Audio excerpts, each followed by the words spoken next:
Okay. 1, 2, 3. 1, 2, 3. Okay, this is checked. Stream is on the green. Looks like we are rolling. Alright, chat. Hello everybody, welcome to the live stream. I hope you're having a great weekend. You're having a good time as well, and you are prepared for some fun on the Cessna 208, the Grand Caravan for the specific version that FedEx operates. We are right now in Alaska, Anchorage airport. You guys voted on Alaska, so here we go. It is Alaska time, and we will be doing some work. Some pretty interesting work. We're going to have 4 legs today. They're going to be very short. One of them is just like 5 miles out. And it should be quite interesting. The weather is somewhat okay. We might get some low ceilings somewhere. But mostly it's totally fine, which is great. Now, I am just not sure why my frame rate is not as good as I was supposed to have, so let me try something. Let me try to turn this on, and let me try to remove this. This way, probably it could be slightly better. So yeah, anyways, I wasn't sure what to do this time, and I decided that, well, we haven't flown on the Cessna 208 for a while. Last time we took it to Barra with the X-Plane version with that little airport on the beach. That was pretty cool. But at the same time, I felt like that flight didn't really make the Caravan worth for what it's worth, if that makes any sense. So the Caravan is actually operated across the world on many places. I think. Oh, nice! I didn't know we had a FedEx 777 there. So I was just basically checking what places do we have there that we could fly into that are really operated by Caravans. Brazil really stands out because we have Azul, which has a big fleet of Cessnas 208. FedEx has many of them. That's why I decided to pick Alaska and as well US mainland. And then I don't remember the other option. But anyways, you guys voted on Alaska, and I think it's really cool because we're gonna have some marginal weather, but just enough to make the flight done. So here's the idea. We have a couple of missions today, and we are starting in Anchorage International Airport, and we are departing empty out of here because we need to fly to the nearby airfield, which is Anchorage as well. I don't remember its exact name, but it's like 5 miles to this airport, so it's really close. We're gonna basically depart straight out of this one, fly direct, join the circuit, and land. Then we're gonna pick up some load there in that other Anchorage airport. I really don't remember its name. And we're gonna be flying to a private private strip that is located about 70 miles out. So that should give us around 30 minutes of flight, which is wonderful. Gravel runway. Near the water, pretty good, with some trees and so on, so the approach should be pretty cool. We're gonna drop that load there, and we're gonna fly then to Kenai, which is exactly on the other side of the water. We're gonna land there, pick up some load, and then return finally to Anchorage.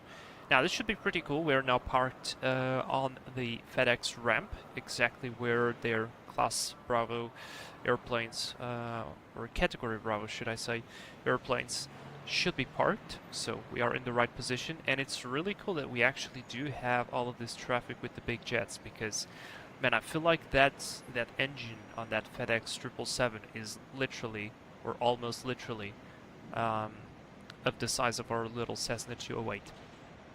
But yeah, airplane is from Thranda, really good. I managed to adjust the cockpit because you can customize the cockpit however you want, and I really wanted to make it user-friendly because I have the TDS GNS 750 and I really like that add-on. So I wanted to use it with the Cessna, and it was possible, but there were some instruments missing, that would really help out on the flight.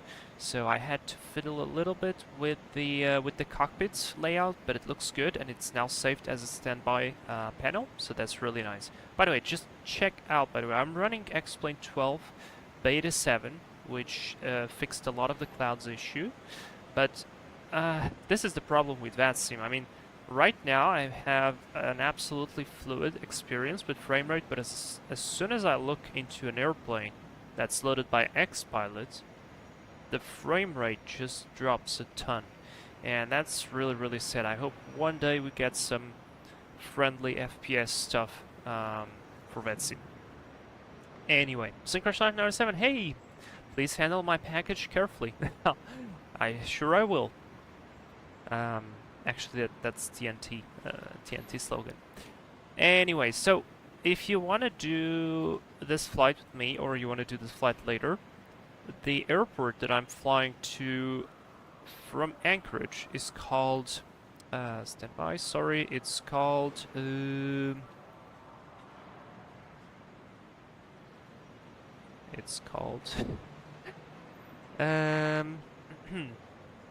even has an ILS and 2 runways. It's called, no, this is a base, this is an airbase, I picked the wrong one. It's really close to Anchorage, it's literally 5 miles. Merrill Field, that's it. So it's going to be Merrill Field, we're going to fly there. I think the weather is good enough to allow us to fly visually, so that's exactly what I'll try to do. And 2 runways, I'll see what the winds are, and we're just going to go straight down there. Now, I don't have any ATC, and I don't know what's the call sign for FedEx small airplanes, so what I'm going to be doing is I'm going to just simplify the registration of this airplane, which is November 781 Foxtrot Echo, and I'm going to simply call myself November 81 X-Ray on VATSIM, so that should be a little bit easier to pronounce. And so yeah, perfect. Man, I'm really liking the fact that they finally fixed the clouds. Alright, anyways, let's get inside. Let's hop in. Actually, I should hop in from the door of the pilot. Now all the doors open, which is really cool. So we got our little stair. Let's get inside, have a seat, and actually start preparing some stuff. Because we're gonna do like 4 legs today, I'm not gonna go deep down into briefings. So I'll just do like one big briefing in order for us to just see what we are going to be doing and just have an idea of what's what. So let me open Windy, because Windy is a really cool app that allows you to check weather, ceilings and stuff. Very, very quick option. Cooler, long time no see, that's true. Welcome to the live stream, great to see you here. How are you? And now I'm not finding Anchorage for... here we go. I was looking a little bit on the other side. Now let me add more layers, and I want ceiling. So far where we're going to be flying, and we're going to be flying in this area, the ceiling looks to be quite high actually, 7,000, 5,000, 8,000, so 4,800. The first airport is located around this area, I think it's about here. So 5,300 feet looks good. And then we're going to fly to Kenai after, of course, first coming to the other field. And then we'll just return to Anchorage, which is really good. Here are all the codes if you want. So Anchorage, first stop, then the private strip, then to Kenai, and then back to Anchorage. So this is how it's going to be looking. 4 legs. 1, 2, 3, 4. And I've got the charts all open as well. Which is really, really good. So first things first, let me actually open this one. I want to open the Anchorage as well. I'm just going to simply open the airport diagram. And I'm going to just fly straight out visually for this one. We are parked right here in the FedEx ramp, because this is a Cessna. Can take the least amount of runway possible to get out of here, and it should be pretty good. And then I'm just going to see what's the wind, and I'm going to enter whatever downwind on direct to the runway that we should require. Probably I will be climbing to 2,000 or 1,000 something feet because this is a really short flight. You probably cannot see it, but the leg is like 5 nautical miles. Very, very close. So I'm just going to insert that into the Garmin, and that's going to be it. We're going to be using flaps takeoff on all takeoffs. Rotate, it's 70, no, it's 80. I think it's 80 for the rotate speed, between 70 and 80. And flaps full for all the landings because I want to train my short fill approaches with this airplane. So it's really good. Also, oh, I didn't assign any key here. I found some pretty good checklist for the Cessna Caravan. It's pretty simple, very basic in use, and that's great. That's exactly what I'll be using. Cooler, recovering from a festival yesterday, time to chill with some planes. Oh, that sounds absolutely fantastic. Great. Okay, so let's start with loading the airplane. By the way, if you own this plane and you wanna get rid of this button, just hover your mouse over it and just scroll it down. This way it will disappear and you can still use it. It's very useful. Livery, it's all good. I made it a little bit dirty. 20% dirty. And regarding weights, basically right now, let me see, I think I actually wanted to plan this through Steam Briefs. I want to see how much block fuel, 419 kilos, so that's 210 per tank. We're actually pretty good right now, so I'll just leave it as is. The airplane's going to be completely empty, apart from maybe like a very, very small package on the back, so let's just set like 50 kilos in the back. This is going to be our normal load. That sounds good. Covers. The covers. No, that was off. Ah, okay, I got it. Never mind. Let's remove the chocks as well. I think the parking brake is set. Yes, it is, so that's wonderful. And I'm gonna do the pre-start checklist in a moment. I'm just gonna make sure that the door is gonna be closed and that I can remove all of this stuff around us to keep going. Alright, now I just need to remember which door should be closed first. I think it's this one. Exactly, and now this one. Excellent, so cargo compartment is closed. Let's hop in. Close this one as well. I can leave the window open for a little bit. And let's start battery on. I wonder now if I actually... oops. What? How did I do that? Am I still in the edit mode? I wasn't supposed to be on the edit mode. Wait.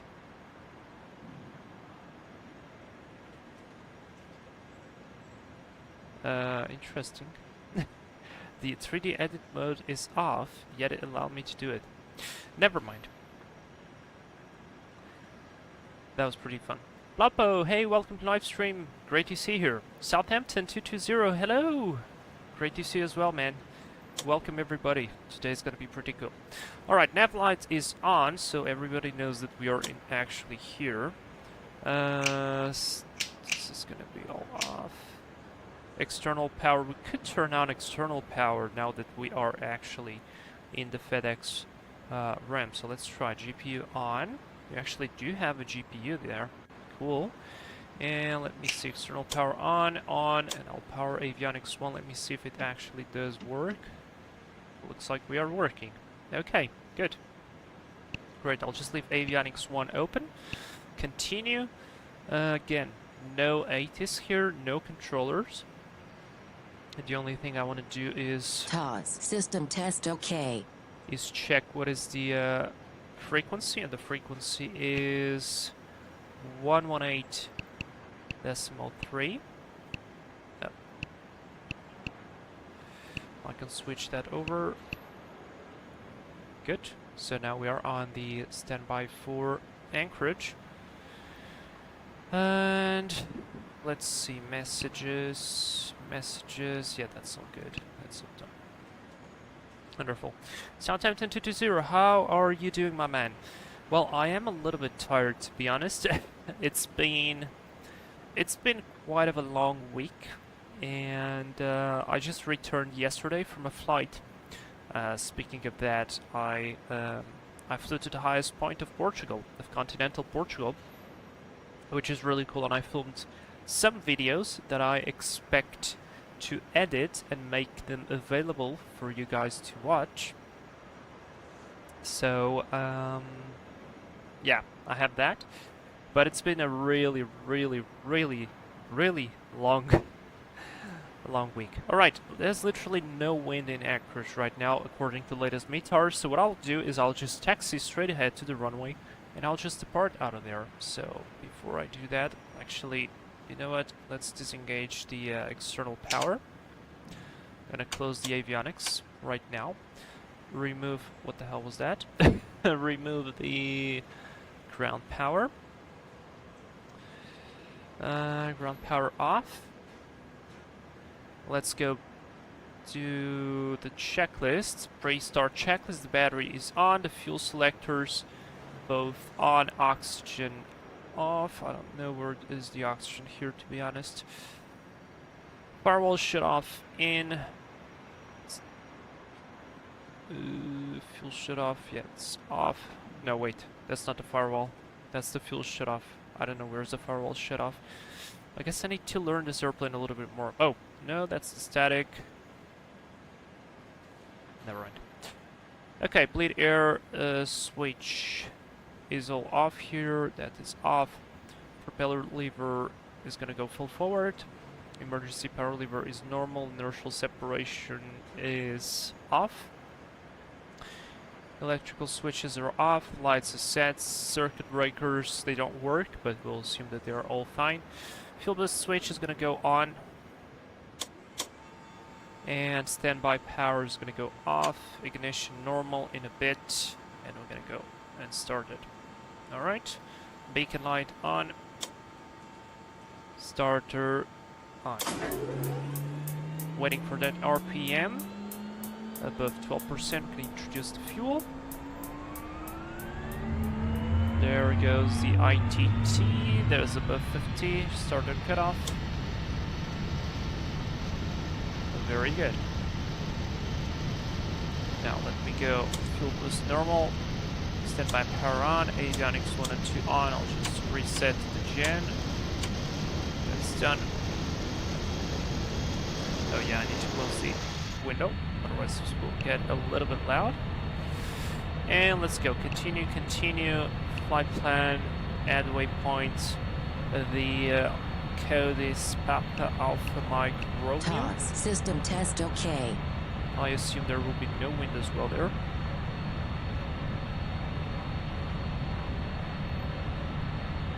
Yep, literally no wind, so can land whatever runway there can be. So in this case, I'd like to practice on the shorter runway for 3-4. So can I hold... no wait, can I upload procedure? Wait. So approach. I want to go visual 3-4s just so I can have a little bit of a visual guidance there. Load approach. Load. That's done. Back message. Leave that there. Map. Done. Alright, as you can see, it's going to be very, very close. And this is where I'll chime. Very good. Now, set the QNH. For Anchorage, it is 2963. 2963 is actually already set. Let's go altitude. We'll set 2000. And that's going to be it for now. Indicator speed, no, I don't need that. I'll just leave it on the heading. Why the heading doesn't work? Oh, wait. No, okay. It's working.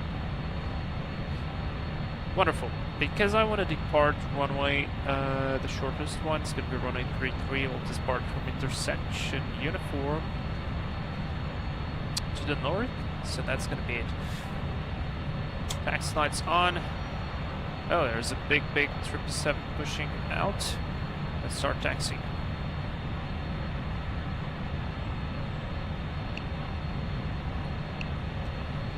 should be working. Clear on the left, clear on the right. Anchorage traffic, this is Cessna November 81 Echo, radio check.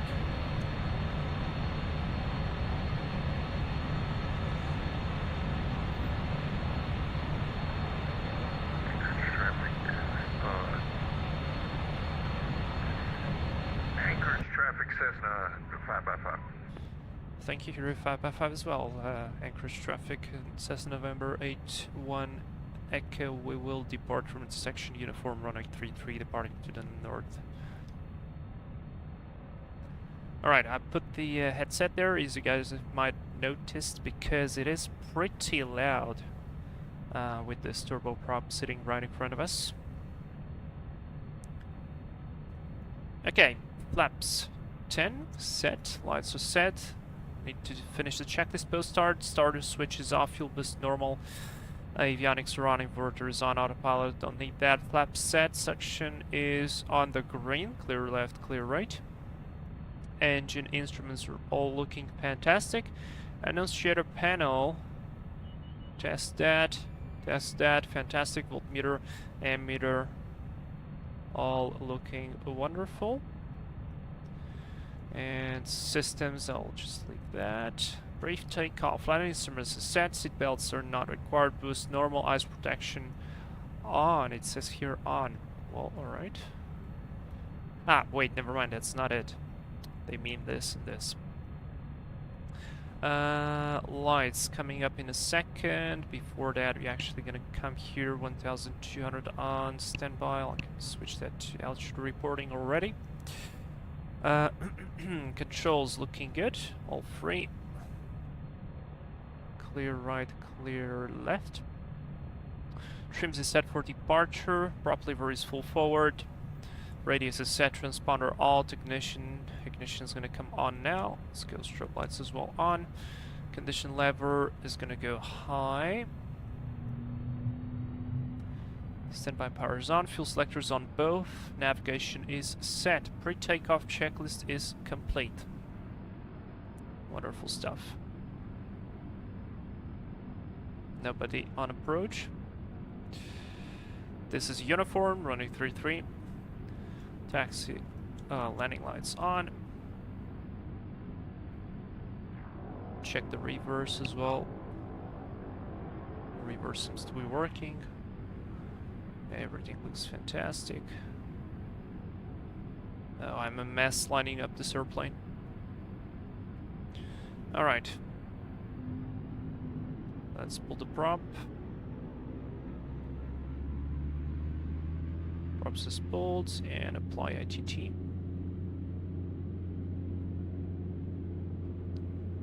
Torque set.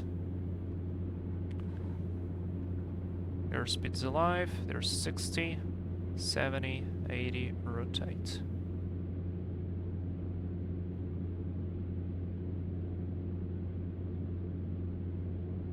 Above 90 knots, flaps up.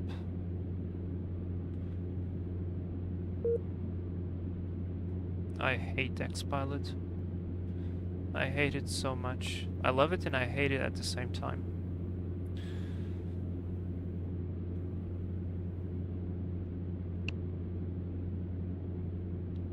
Alright, very good. Let's turn right or right. Get out of the way of all of those big jets.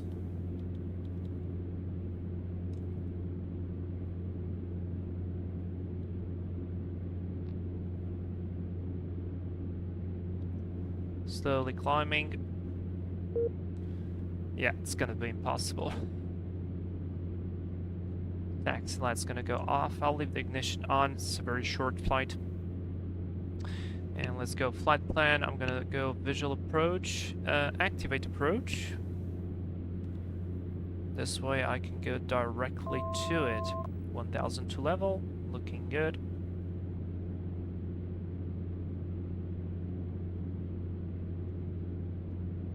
I'll set a heading to fly. Let's go heading 120.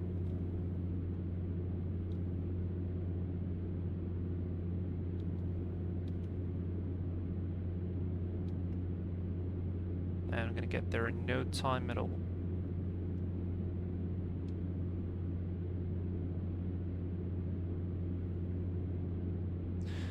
I actually don't think we need to climb to 2,000 feet, so let's just maintain 1,500. Seems like a sensible altitude, considering the short flight.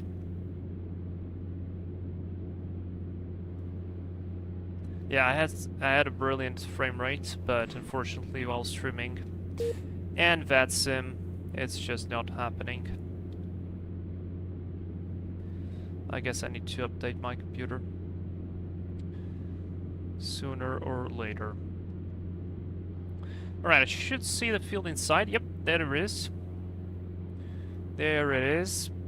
And there are basically 3 runways there. This is the longer one. There is a shorter one, and there's a gravel one. Which is really cool. Kinda allows you to practice all of them. But we're gonna go for the shortest one, but paved. 140 knots. Let's turn inbound. Get taxi light on again.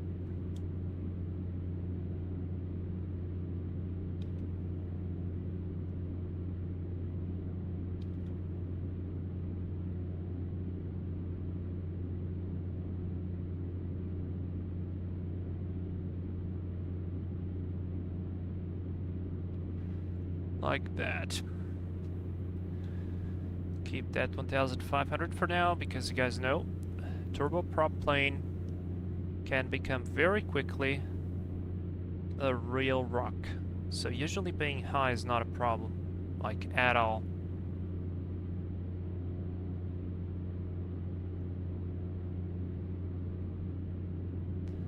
Slowly approaching.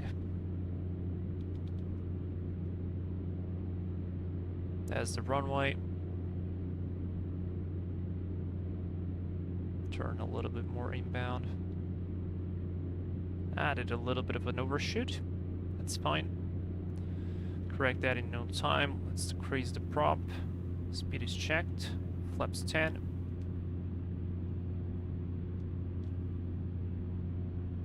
Do a little bit of a steep approach here. We are in the white arc, flaps 20.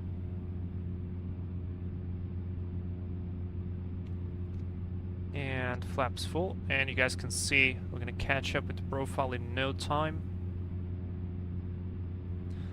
We've got flaps, gear, lights, ignition, condition, everything is looking good.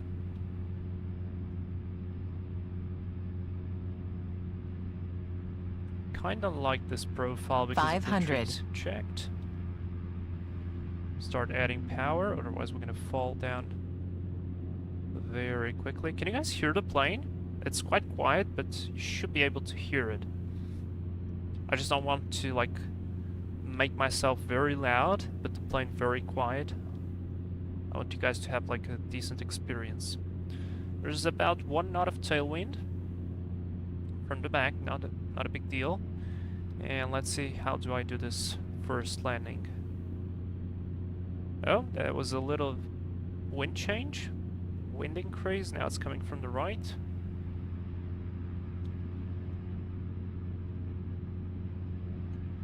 Power to idle. Here we go. And reverse. Just brake it slowly. We're gonna vacate to the left at the very end. That's where our cargo is gonna be waiting. Felt like whoa, a little bit too much on the brakes there. I felt like I landed a little bit like a 3-pointer, but I believe that should be fine. Alright, vacating here. Wonderful.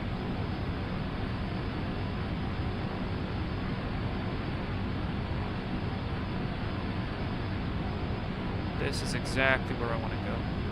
Oh man, that frame rate is really killing me. Okay, lights off, tag strobes off as well.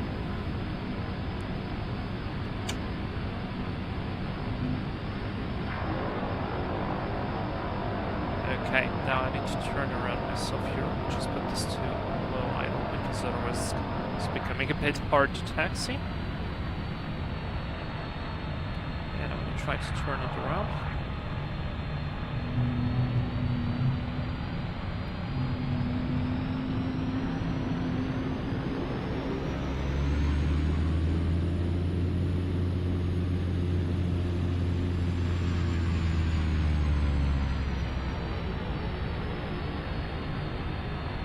Like that. Beautiful. Alright, brakes set, taxi lights off.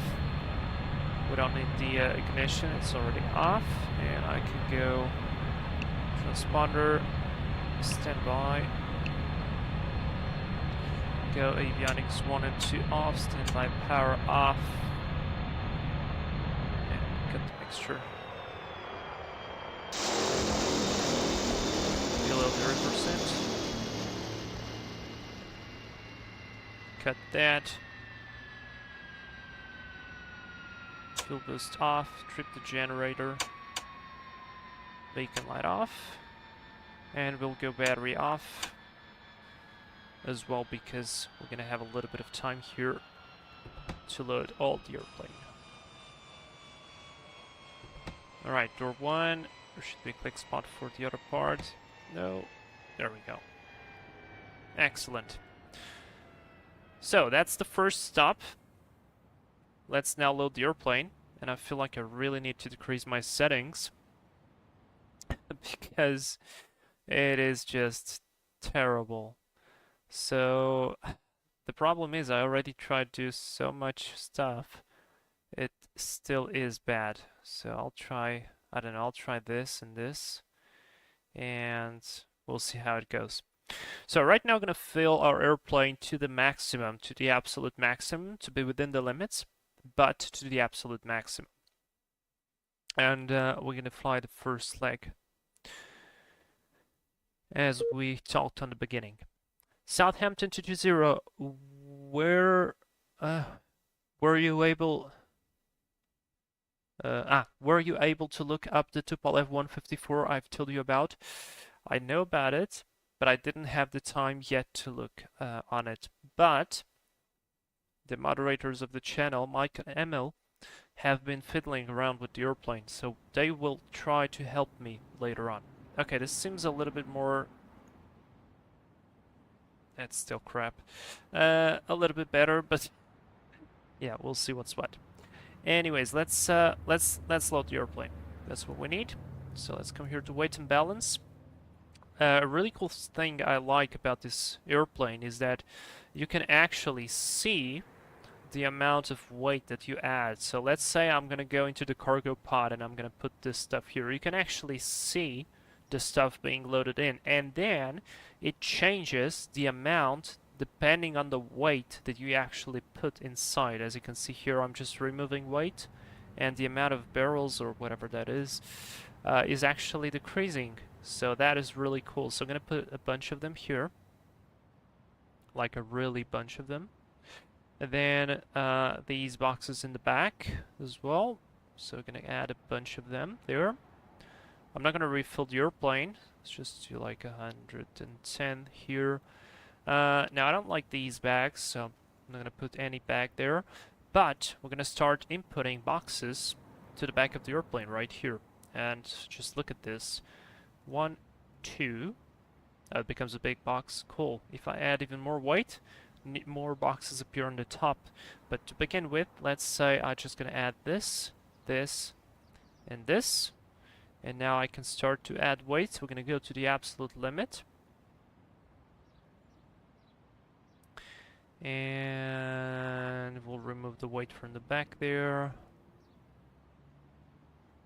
And let me just do like that. Like that. And I think that's like the absolute limit, basically. As soon as the CG icon there turns red, that means it's gonna be out. 100. So let's say, yeah, there you go. You see it became red. So it's out of the limits. So this looks good to me. I feel like we're gonna go with all of this weight.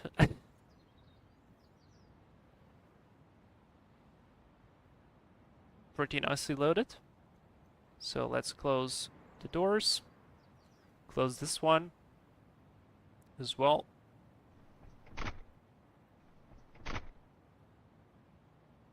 Wonderful. Let's get inside. Why is there a person? Weird. And close the door as well. Start the battery again. Navigation light on. Same thing over. Prop forward.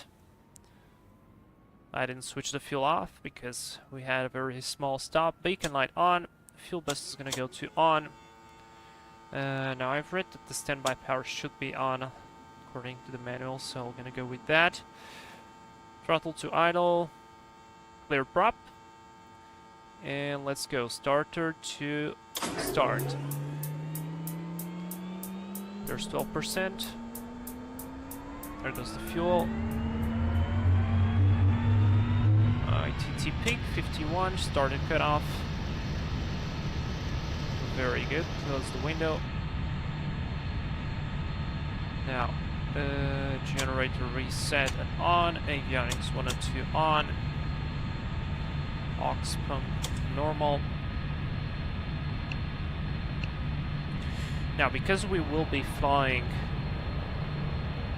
basically over Anchorage, I want to see if we can actually do that and overfly the field. That would probably be quite cool. So I'll see if that's possible. Let's go. Flight plan, add waypoint. Now the waypoint is going to be our final System test okay. airport. It's 3 Alpha Kilo 5. Uh-oh. Well, there is one in X-plane. So, yeah, 3 Alpha Kilo 5, that's correct. Yeah, it doesn't exist. Fine. Can I try to add it on the map? Let's see. Here's Kenai. And it should be somewhere around here.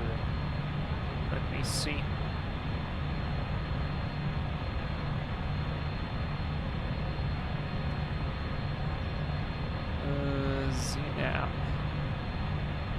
Zenam, so it's exactly...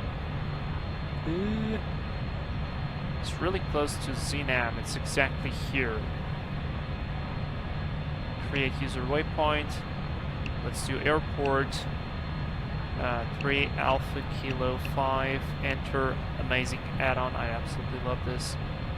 Create. Done. Wonderful. Now, go back, clear the message. Flight plan, 3 Alpha Kilo 5, enter, done. Back, very good.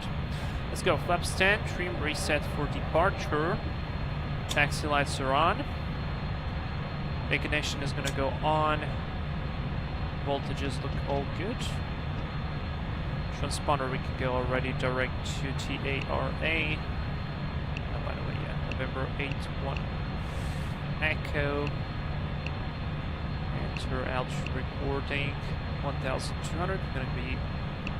Actually, let me set 2,000 here. Done. Well, VATSIM has disconnected us, so that's good. There goes strobes already on. Brakes are released.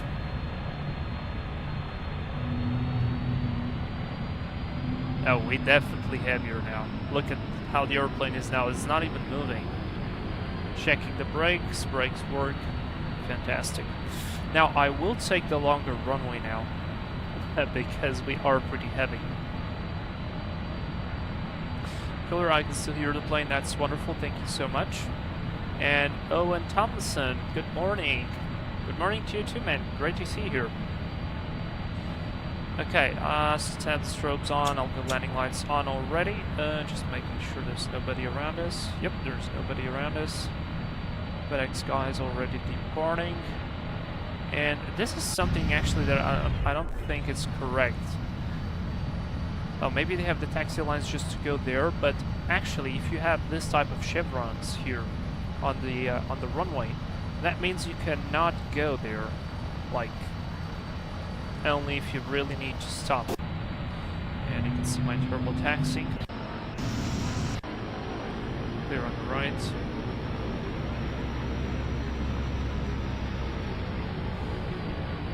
Oh, I love those clouds. Look at those low clouds. 2,000 feet initial altitude. I'll try to overfly Anchorage, and then we'll see how things go. Clear left, clear right. Let's just do the checklist just to make sure we haven't forgotten anything. This lineup was a little bit better. Set the brakes. Okay, pre-takeoff instruments set, seatbelts on, boost normal, ice protection is on. Actually, I didn't even switch those off.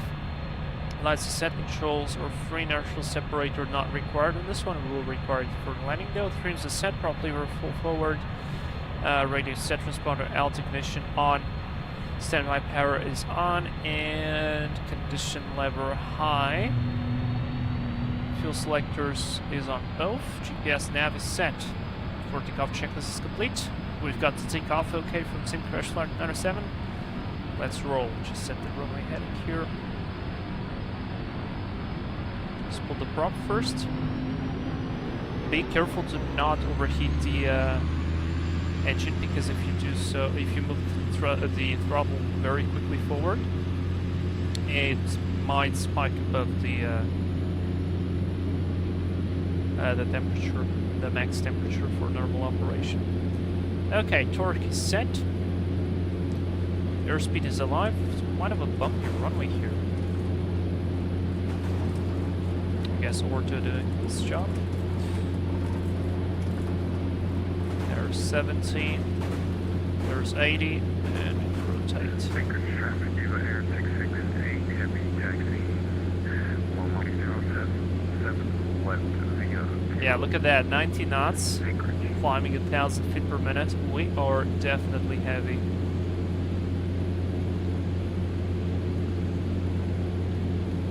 I'm gonna do a left-hand turn and then intercept the course inbound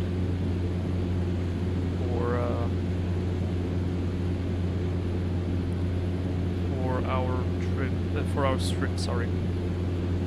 Okay, we have 400 above. Drop the nose slowly, get those flaps up. No, I said slowly. I said slowly and then just proceed to drop it down like crazy. Taxi lights off.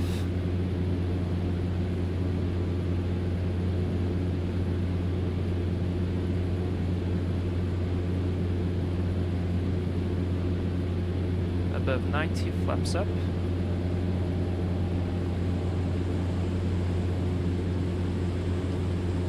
Speeding crazy, but we're not climbing. Let's do 10 degrees bank. To the left. Of course we were disconnected. At least we are climbing now nicely.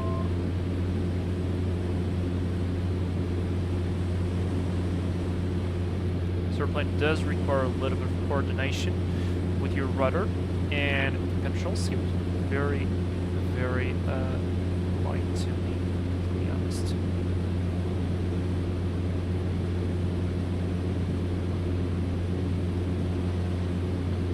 Okay, I'm gonna go ignition off now.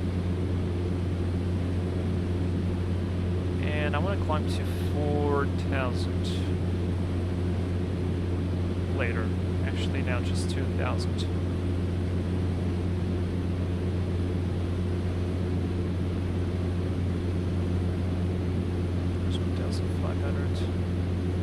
Turn.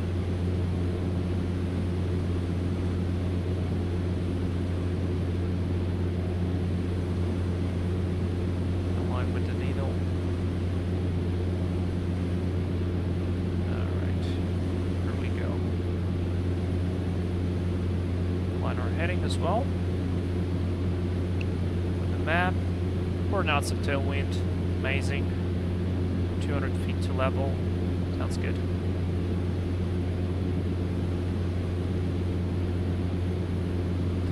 Anchorage 907, I think this will be my next plane when the paycheck comes in. This is a great plane. There's 2,000, leveling off. Exactly to the airport. Fantastic. And now I'll drop the prop a tiny bit. Watch for that torque rise. God damn it, man. I really need a new computer. Not sure when will that happen though, but we'll see. It's me who needs a new computer, and X-Plane needs a better optimization.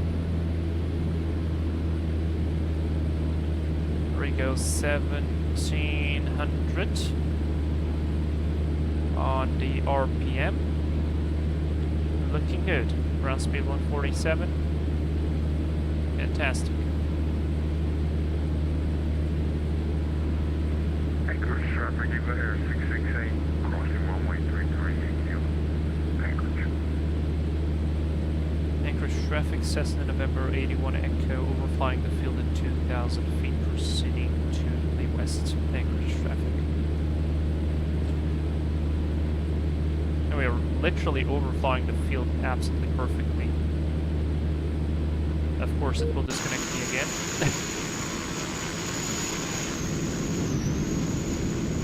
I just want to overfly and see the planes, and then I don't mind disconnecting. I'd just really love to overfly and see the airplanes taxi. I think that should be a pretty cool feeling.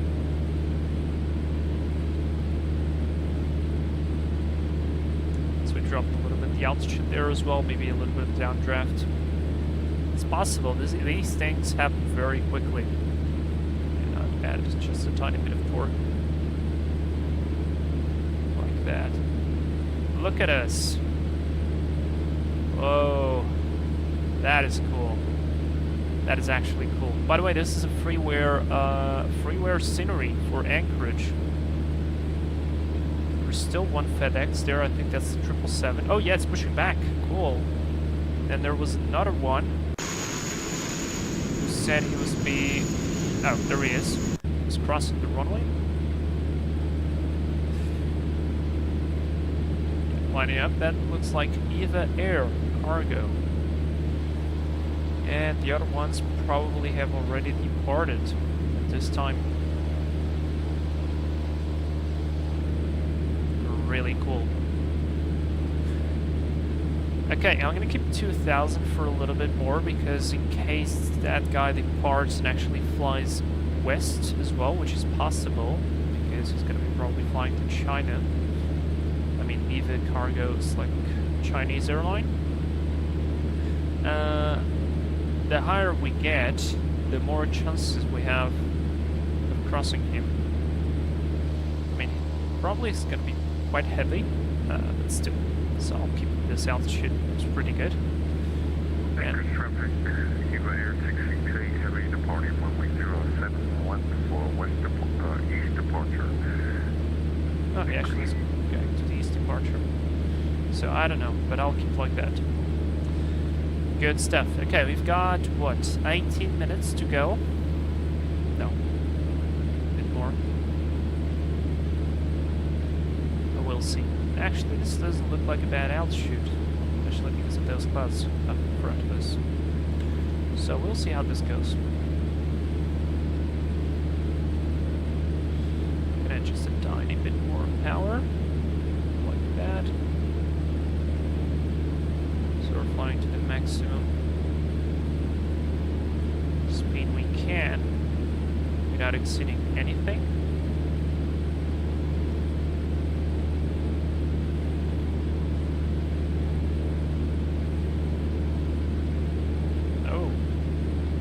I guess the ceiling has just transformed itself and became a little bit lower.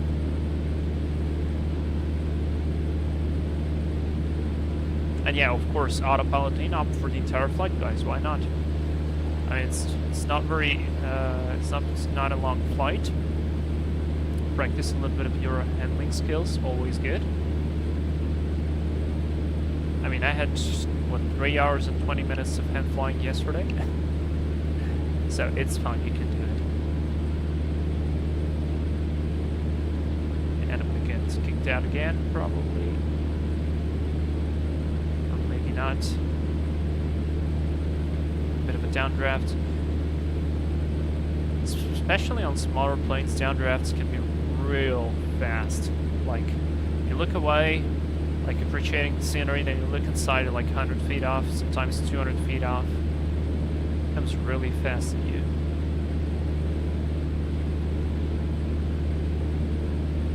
And sometimes those can be very funny if you are descending. Let's say you want to turn base. I can shrub mid, FedEx 94, just transient to runway 15, via Romeo 4, I can shrub it. Let's go to 1,500. I don't want to get into the clouds. Probably there's some icing there. Thank you, thank you, Air 668, heavy, climbing to 3,000. So keep the speed. 16,000, direct, Joe, clear, 07 left, Anchorage, final transmission.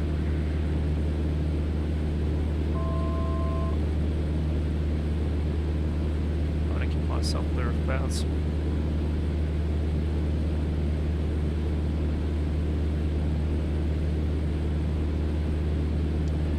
Crash Fire, I'm gonna post your pictures into the Discord, the Cessna.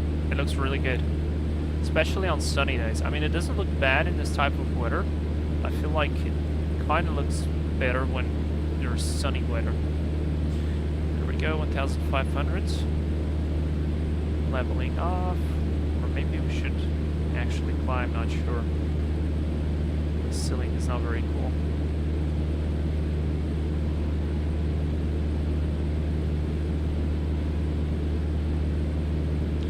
How's the outside temperature? Let's see.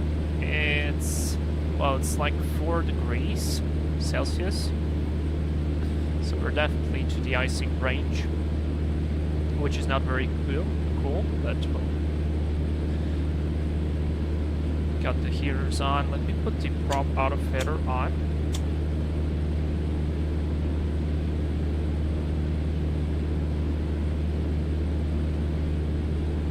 Another thing I really suggest you guys is this airplane has aileron trim, because the airplane will want to roll left or right a little bit, no matter the rudder. Because right now we are absolutely coordinated, but still it does want to roll slightly. So I highly suggest you to configure an aileron trim on your joystick, because you will be using that quite a while. Anchorage Flight 97 Cessna. Yesterday? Am I flying yesterday? Yep, I was flying Cessna 152. You can still see the track in flight radar if you go back. If you just watch the playback of yesterday, or if you search for the calls, not the call sign, sorry, for the. I mean, I think you can try the call sign, but I don't think it will work. You can try looking for the number plate, which is not correct, by the way, but it allows you to search for the airplane, which is Charlie Sierra Echo Bravo Kilo. If you search for that airplane, you can find it. Actually, I can just show you. Let me just show you that. Let's hook here to flight radar. Probably better like this. And now just search for my call sign, which is going to be 311 Sierra. Here we go. Play. That's me. That was my flight yesterday.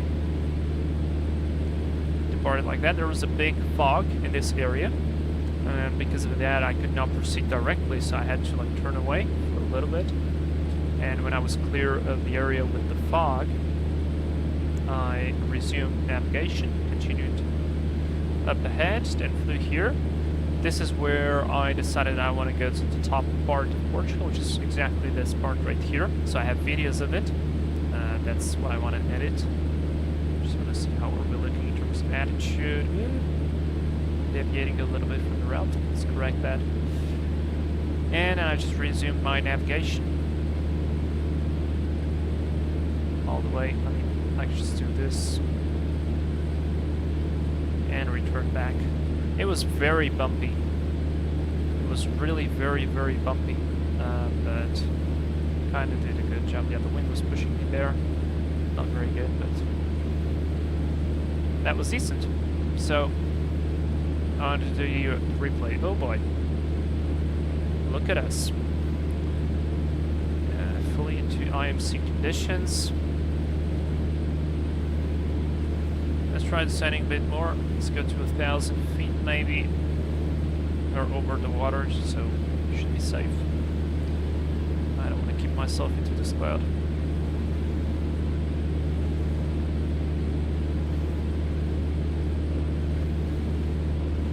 Yeah, it's pretty turbulent.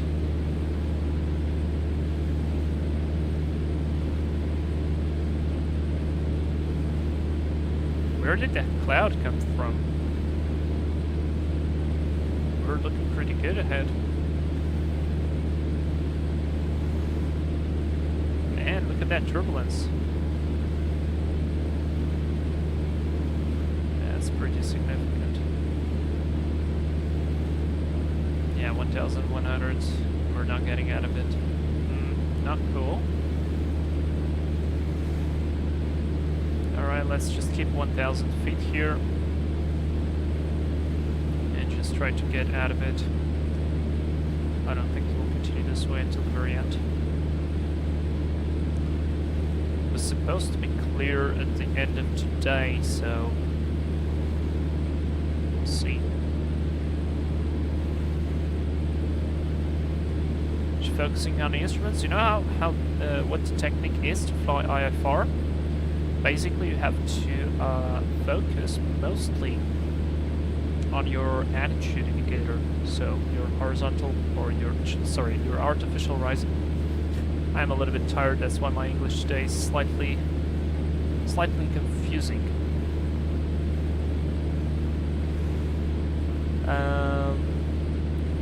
But yeah, you have to focus on your artificial rising, then you cross-check all the other instruments, but you always go for the artificial rising.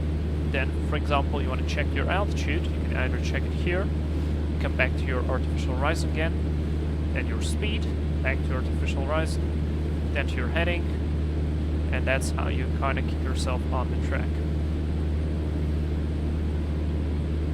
It's definitely quite bumpy. I hope the weather is better at our destination. Luckily, no icing, at least for now. Speed has been pretty good. Got jet protection on. Everything is good. I'll probably switch on the ignition, just in case. And let's just keep flying. LP plane spotting, good afternoon as well. How are you?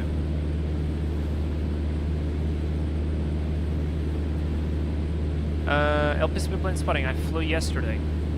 Voyante. Yeah. That's a bit bumpy. It's quite bumpy.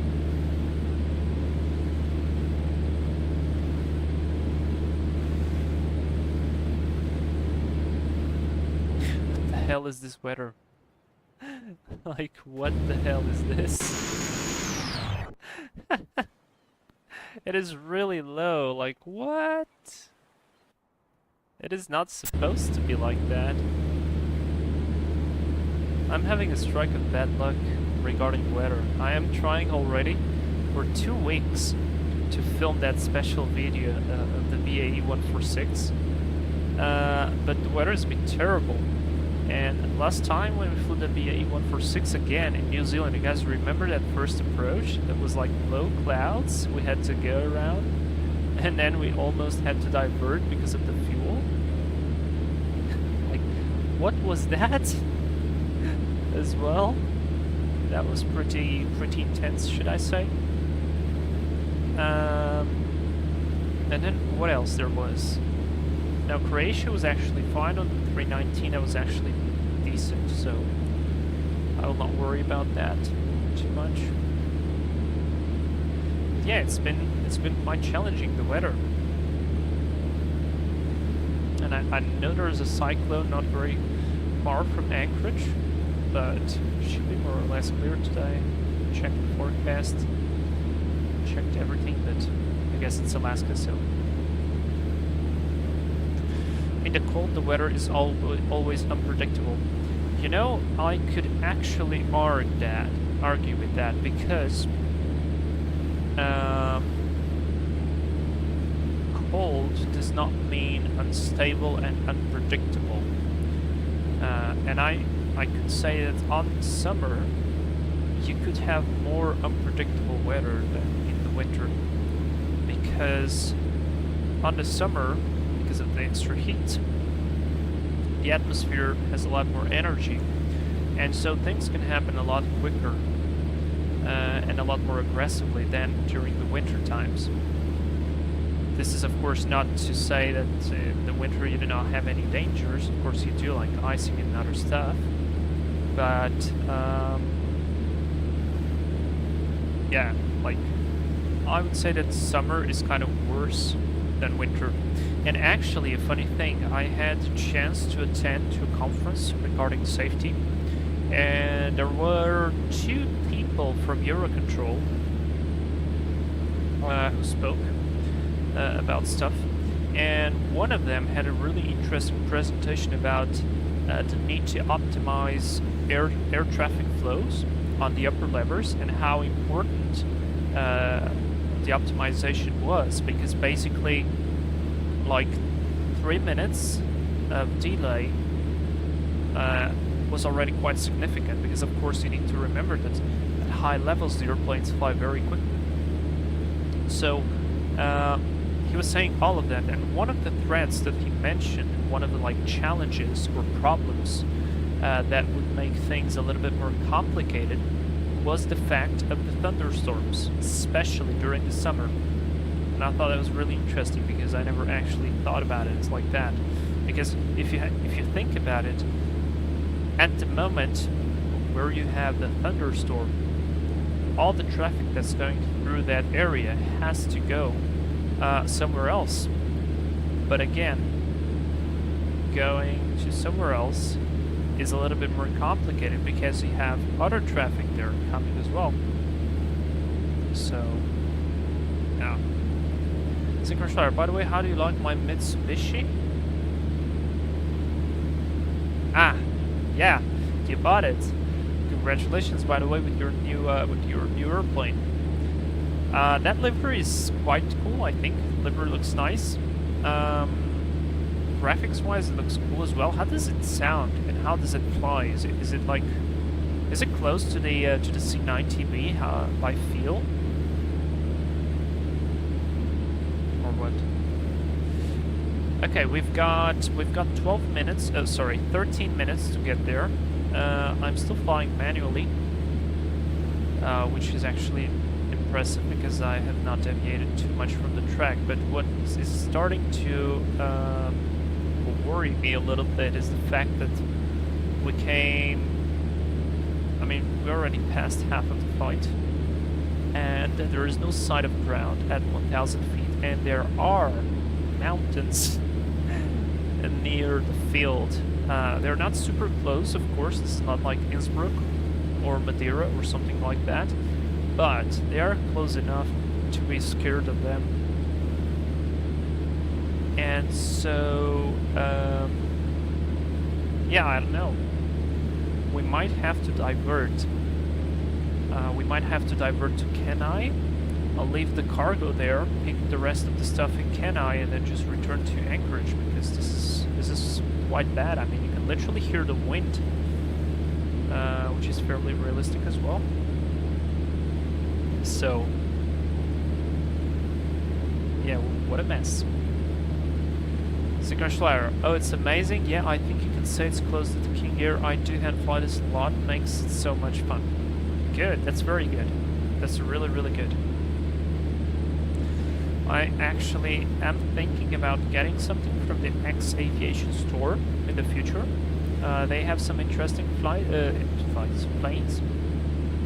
There's the 737-300 Classic, but I think I'd still prefer the 200 from FlyJ Sim, but that one looks really good, you cannot deny that. They have the Torque Sim SR22, which is probably the most interesting to me, because it has all the circuit breakers of the SR22 and like the Cirrus checklists and all that stuff, which is really good. But at the same time, I kind of don't want to go onto the Torque Sim SR22, not because it's bad, it's probably amazing, it's just because I have the Reality Expansion Pack for the SR22, and it simulates the G6 version, and the torque sim simulates the G3 version. And there is a slight difference in terms of performance values between those two. I think the G6 is faster. Yeah, the G6 is faster than the G3. I think it's like 8 to 10 knots faster in the cruise, which I kind of like, and I don't really want to trade it out. And also because of the fact that, well, it's cool that you have the circuit breakers simulated, but how many times are you going to really use them in flight, right? And because the reality expansion pack already simulates like very well all of the engine, all of the vapor lock possibilities and all that stuff, like the fuel consumption is very accurate per the flight manual. So yeah, you got all of that. And I'm like, yeah, that looks really good and it seems very good, but like the SR22 from the reality expansion pack is already very nice. And also because of the fact like checklists, fine, I can just print a paper checklist. I can live without that in Cirrus interface, and I can just do it normally. Now the speed is starting to drop a tiny bit, and I'm wondering, okay, never mind, it's back, that was just a downdraft. I'm wondering if that was actually downdraft or that's icing. And so, Owen Tomlinson just gave me $10. Please have a cup of coffee on me and thank you. Dude, thank you so much. Wow. I'm still amazed every time you guys donate something to me. Thank you so much for the support, dude. That is incredible. Wow. Alright. What was I saying? Oh yeah, I was saying... wow, okay. Thank you so much, man, really. I was talking about the SR22. And so, like, the SR22 from Torque Sim is like... it's $60, which is quite significant. And the SR22 with the reality expansion pack, to me, it was like $14. And it's essentially the same. So what you get is like circuit breakers, a more accurate simulation of the way you use the parachute, because you have to remove the pin and the cover and all that stuff. And you get the checklist like in the Garmin G1000, maybe like some lean assist I think as well, but you do not get the Garmin itself, like the functionality, the advanced functionality of the Garmin G1000. It's literally the exact same as the laminar one. And to me that's a drawback, like really like, So for now I'm going to stick with the reality expansion pack, which is really good. I love it, especially with the Boris sound pack. It's amazing. It sounds exactly like the real plane. I had the ability to listen to a few SR22s, and they sound exactly like in the back. So very well done, very well crafted sounds. And then I was looking at the Citation, the C525, which again looks really amazing. This sounds so fantastic. I've been looking through some videos online on YouTube. There are not too many people flying it, but then it's like the cockpit is a little bit all over the place, a little bit like the Citation 10 of X-Plane. They have some similarities, probably, of course, because they're all the all Cessna, but I don't know. I don't know, it's a little bit expensive as well. Maybe in the future, who knows? But for now, I kind of have other priorities. Like a good priority would be to get a new computer, but that's completely impossible right now.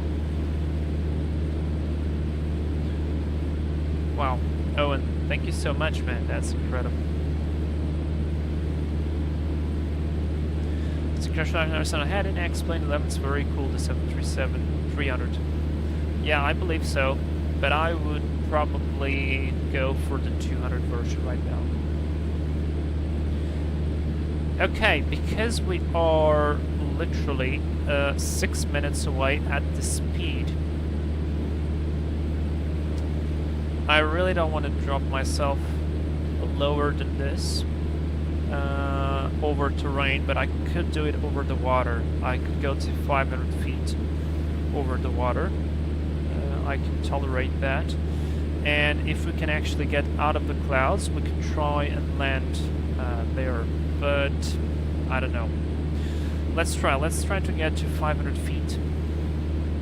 Ignition is on. Before I forget it, inertial separator will go on as well because it's a gravel runway and it can put some debris into the engine, so this way we're going to prevent that. I think I can raise the power just a tiny bit because these gusts here, this turbulence is quite significant, and I don't want to overstress the airplane. If this doesn't work, we're going to be climbing to probably 2,000 feet at least and set up for an instrument approach to Kenai. Speaking of which, I could probably take a look at what is the weather there. Yeah, we are approaching 500, no sign of ground, like, at all. Man, what a shitty situation. Terrain ahead. Yeah, checked. Terrain ahead. That's checked. That's absolutely checked. And very well warranted. Alright, I'll keep at 500 for a little bit in this position with this power, and we'll see if we can get there. If not, it's a diversion. It's a weather diversion. By the way, at least it doesn't look like it's so bumpy here at 500. Oh wait, is that water? That's water! So I can see the ground. But this is some really low ceiling. Like, very low ceiling. Which is not very cool. Okay, so it says in Kenai we've got a visibility of 7 statute mile, overcast 1,600, temperature and dew point coincide, which is like a recipe for fog. QNH 2967. So speaking of that, I could probably and should probably change that 67 because we're way closer to Kenai right now than to Anchorage. Let's see if I can get to 500 maybe to get out of these clouds. No, 500. Checked. Yeah, I don't think this will work. There is no way in hell I can do an approach this kind of like visibility. Let's see, I'll keep myself over the water.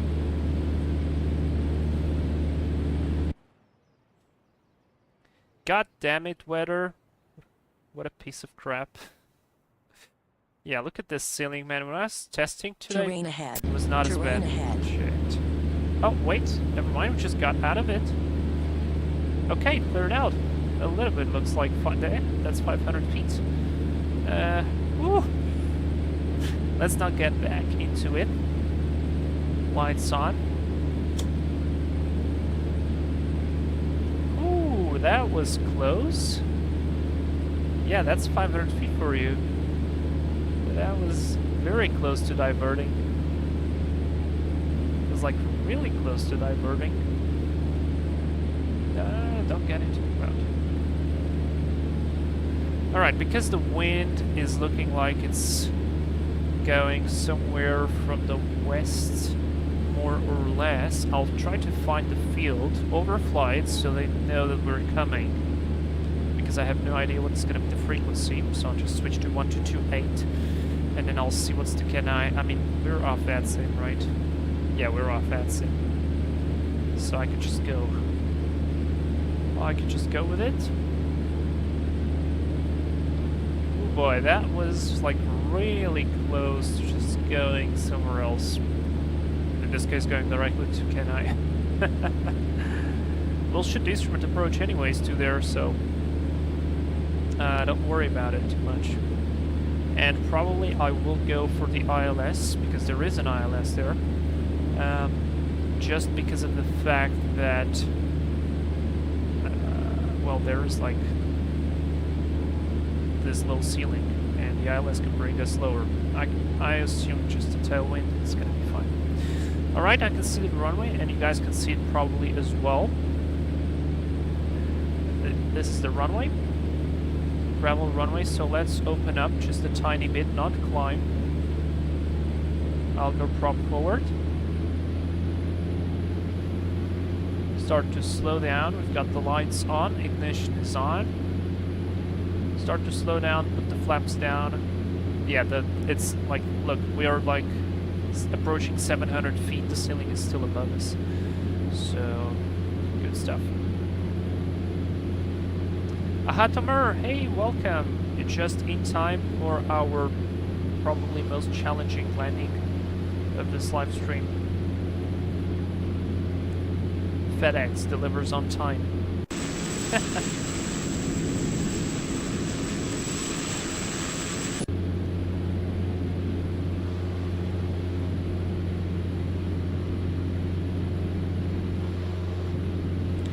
Okay, I'll flaps 10 now.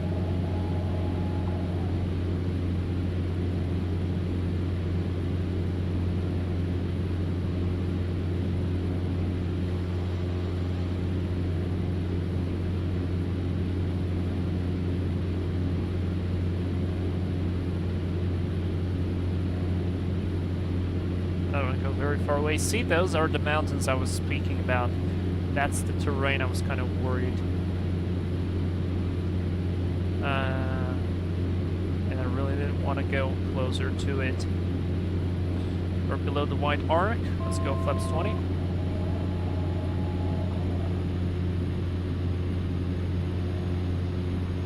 And we are high as hell. Flaps full. Not a problem for a Caravan, trust me.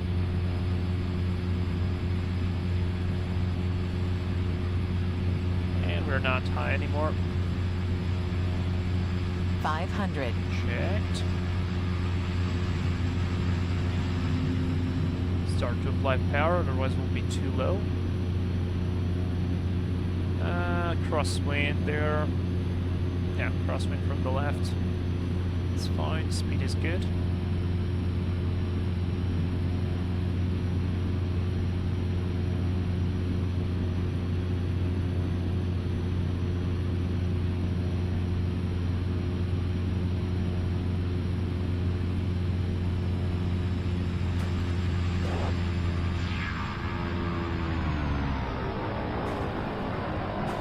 Flaps up. Slowly brake. Gonna have to backtrack a tiny bit. No problem. Let's put the mixture to low idle. Lights off. Ignition off.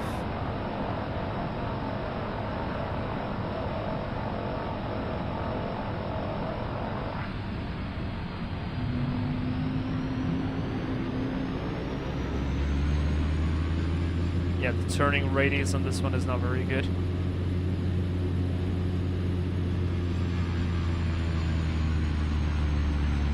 There we go. Owen Thomas, very nice, thank you, man. Speaking of that, I disabled the message. I just had the message saying that don't forget to hit the like button in case you're watching.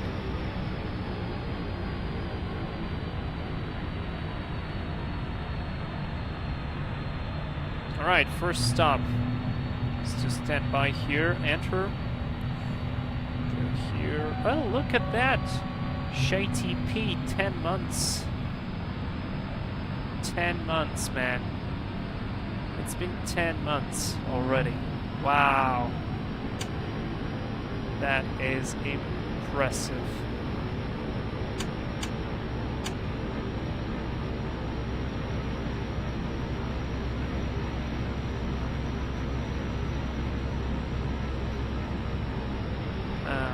Turn around here.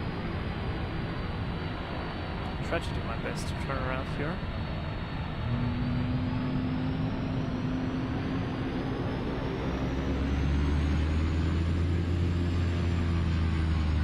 Alright, that was fairly decent. And stop here. Brake set, taxi light off. Ignition off, avionics off. Standby power off. Oh, what the hell was that? And condition lever off. Below 30. Feather to prop. Beacon light off. Fuel boost off. Quick gen. Nav light off. Battery off. One of these two off. Very nice. I'll leave the inertial separator on because we still might ingest some gravel on the engine start, and that's really important to not do that. ShayTP, time really does fly. That's true, man. That is true. ShayTP, by the way, how far are you in your training? So, I have about 32 hours to do in our building. So that's just like normal flying. So that should be like 11 flights probably. Well done. Like, good 11 flights. Then I am already on my instrument rating. So I have like 2 more flights to do on the basic instrument flight. Then I'll go to the procedural instrument flight. Which is like more complex, and that's exactly where you do like all the approaches, holdings, and that stuff. Because right now it's just like climbing, descending, turning, intercepting via the instruments. So like very important work because you really get to know the airplane, and you get used to just focus on your instruments and do everything right. But you do not do any actually like instrument flying. So that's what will come next. And then it's going to be like very quick once I finish these 2. It's going to be multi-engine, which is 4 or 5 flights. Then it's going to be commercial, which is exactly like 4 or 5 flights as well. And that's going to be mixed with multi-engine and instrument rating for the multi-engine. And then the only thing left will be basically the MCC, which is like 20 hours on the simulator, which usually takes, I think, 3 to 4 weeks, and I'm done. I get my frozen ATPL license, and that's going to be very cool. Alright, so we delivered. We delivered on time, even with this weather. So let's unload the airplane. I'm gonna start unloading from the back. Oh wait, I need to open these as well. I'm gonna start unloading from the back because you guys know what happens if we don't unload from the back first, right? The airplane will tip over, and that's not something that we want. Now let's say we will take some light load with us, just to say that we picked up something, like maybe some mail or stuff. Yeah, like that, and like that, and maybe a little bit on the back. So not too much, but some like basic stuff. And now I can close this. I can close this. And this. Very nice. Mostly empty plane out of here. Close this door. I'm gonna get going again.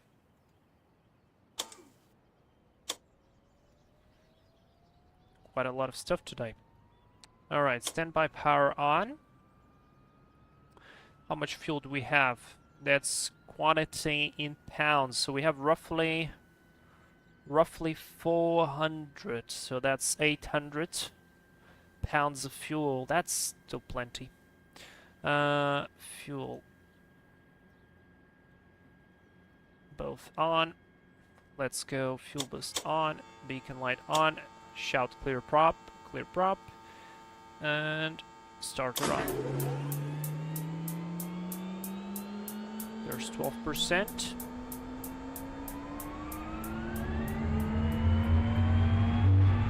goes the ITT. Beat. Started cut off. Close the window. Generator reset. Avionics on. Flaps 10 for takeoff. Now, as I said, I want to do the ILS into Kenai because that does not look good. System test okay. Like, does not look good at all. I'm gonna fly to Kenai Municipal. Let's go plates. And I want to see here ILS Yankee, ILS Zulu. I'll take Zulu because we have the GPS. They're exactly the same.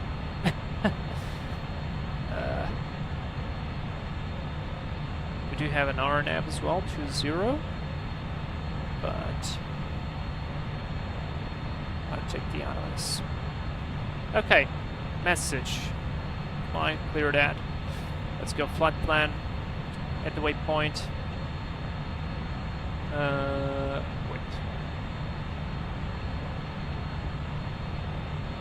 That's correct. Actually should have done like that. Load the procedure, not the departure approach. 20 Zulu.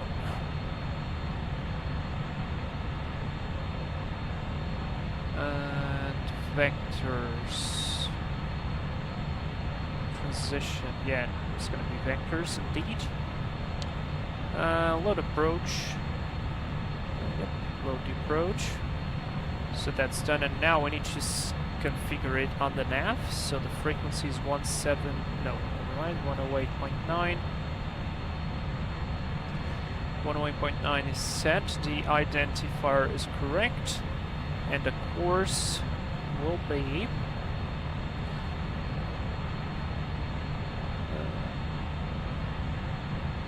196.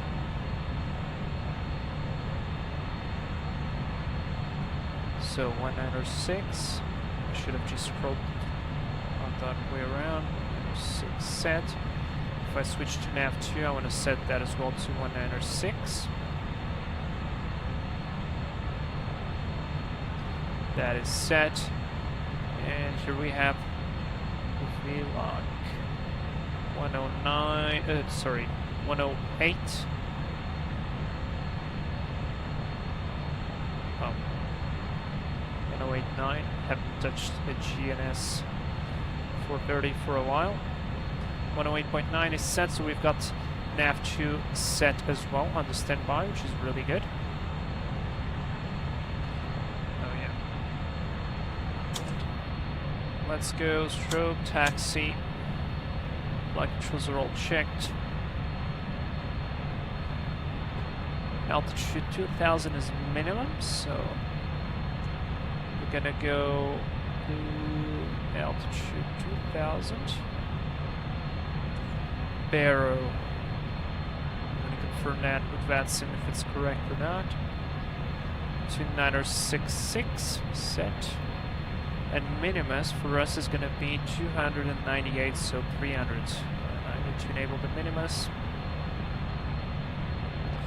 300 set. Brakes released, off we go. Flaps set, trim set, condition lever, because we're on gravel, that will actually put it to high idle. So we get a tiny bit more power. To get rolling. Lights are on. And everything is working. Fantastic. JTP, long way to go. No, I have been thinking to start with UL license to get the feel. I just wanted your opinion if I should start with the DPL or UL. Well, first part of the question, if it's too long to the finish. You know, I have a very special, I mean, it's not very special, but it's like a special condition because I'm not giving all my time to the flight training because I still work full-time and do the flight training. So it is a little bit more complicated than just doing the flight training. There are like a few students that started after me, and they are already finishing or almost finishing. So I mean, it really depends. I could have already finished on the beginning of this year, but I work, so I don't have all the time, unfortunately. I'd love to, but I don't have all the time. But it's totally fine. It's like completely fine. And so if you want to get the feel, ultralight airplanes are cheaper. I mean, both the license and the operation of the airplanes is cheaper. And I think, I don't know prices exactly, but from what I heard, I think you can get a license for ultralight airplanes for like 5,000, 4,000 something, 5,000 euros, while a PPL is somewhere along the sorry, my brain is totally tired today. The PPL is somewhere along 12 to 13, sometimes 14,000, but of course you can get it cheaper along the 10s, maybe 9 or something, if you really search for it. But yeah, it's more expensive. I would go for the PPL just because I think the PPL would be more complete, although I'm not sure, so I just don't want to say anything wrong. Just go for whatever you want. I think both options are cool. And most importantly, do start if you want to. Scheduled message, guys. Hit the like button. Okay, something we forgot is lights, heat, prop heat. I'll go for auto. Set ignition condition, flaps, trim, controls, everything is good. Let's go. Empty airplane, so should be no problem. So see here, I'm gonna just demonstrate. If I pull my throttle very quickly, look what happens. It's gonna peak very quickly. I now retarded it, otherwise I would probably pass the limit. So you have to advance it initially, kind of smoothly, so it stabilizes, and then you continue advancing it, like I am advancing it right now, and it's kind of stabilizing. Props are spooled up, and now we just need to set the torque.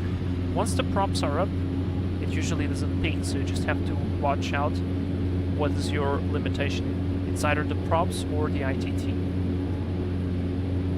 Torque is set, airspeed is alive. Let's try and do a flyby takeoff. Once we reach 70 knots, I'll go to the flyby view. There's 70 knots. Off we go.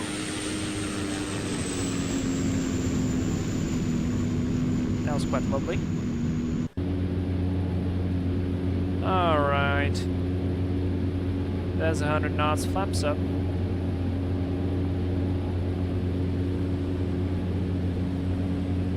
Was applying a bit too much right rotor there. Correcting that, and let's go to 2,000 feet into the soup.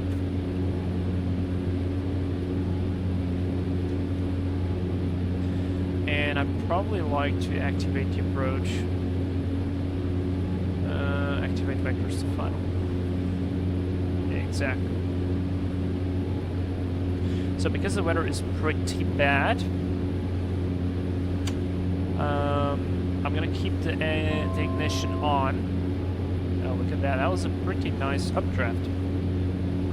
And we're gonna fly to the north to intercept the vector to final and then get descending. If you noticed, I have not switched to GPS because well, we're not going to be using GPS right now. Alright, let's... Whoa! That's some significant turbulence right there. Look at that! Holy cow! Okay, I'll drop the torque. Drop the prop. There's 2,000. Heading sync, I want to fly this heading. Now because we're not going to go onto a gravel runway again. Inertial separator off. Prop is at 1,700, nicely. Work is set. Just trim the airplane and fly the heading now. I do slightly lower torque. Oh boy, welcome to the soup. Now look at that downdraft, you can see that. By the way, in real life, the vertical speed is a lot slower than it is on the simulator. So many times, you will see yourself going up and down on updrafts, and just moments later the VSI will respond. On the sim it's a lot quicker. Shay TP, how much a month do you finance, if you don't mind me asking? Again, this is a kind of like complicated topic. I don't mind answering you, but probably in private. So it really depends. But I was paying initially for the PPL roughly about $750 a month total. That's how much I was getting for the PPL.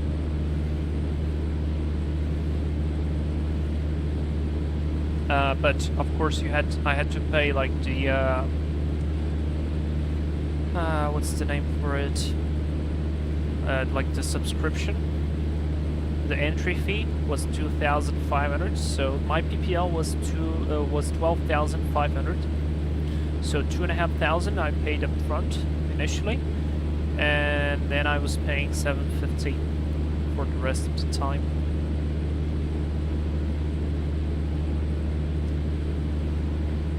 But I ended up paying a bit more, so it's like you can count on roughly 1,000 per month.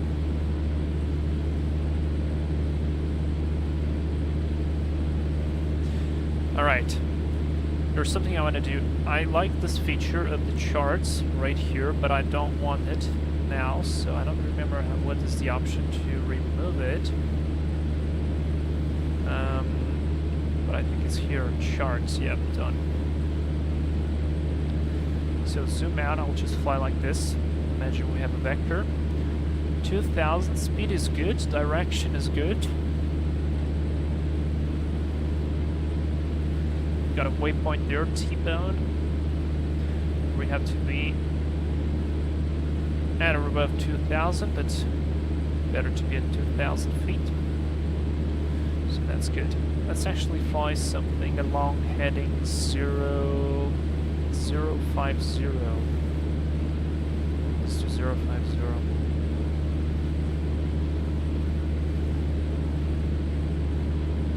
And like that. Man, this is some actual IFR flying.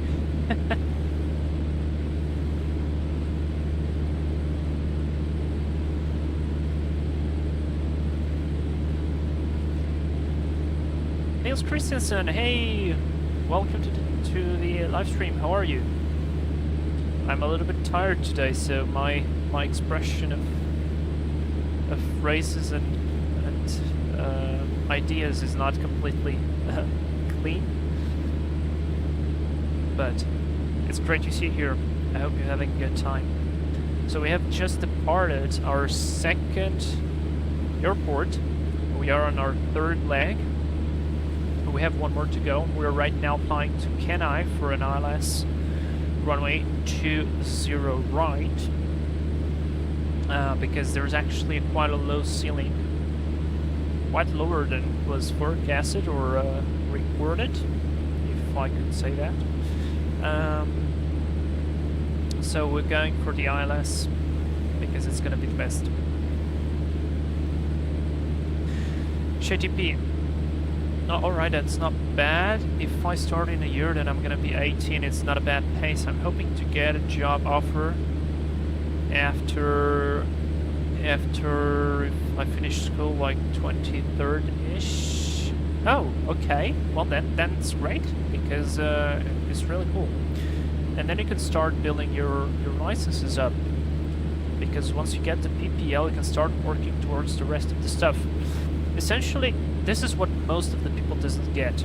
You have two ways of like getting to the point where you can become an airline pilot, because to become an airline pilot, if that's what you want, you have to have your frozen ATPL or your ATPL license, and an ATPL license essentially is a collection of other small licenses, like the single engine license, the night license, the instrument license, the twin engine license, the commercial license, and finally the MCC, the multi-crew cooperation or coordination. I never remember exactly the name.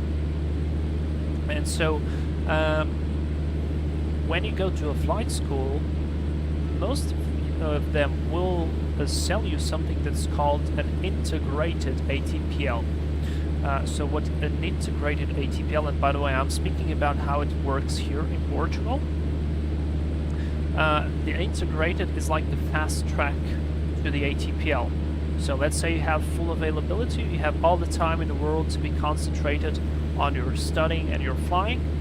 That's where you jump, because it basically is very close to what a normal school is. So you'll have like normal classes, they are assigned by the school, and then you have the flights. All the flights are assigned by the school, and you cannot miss them.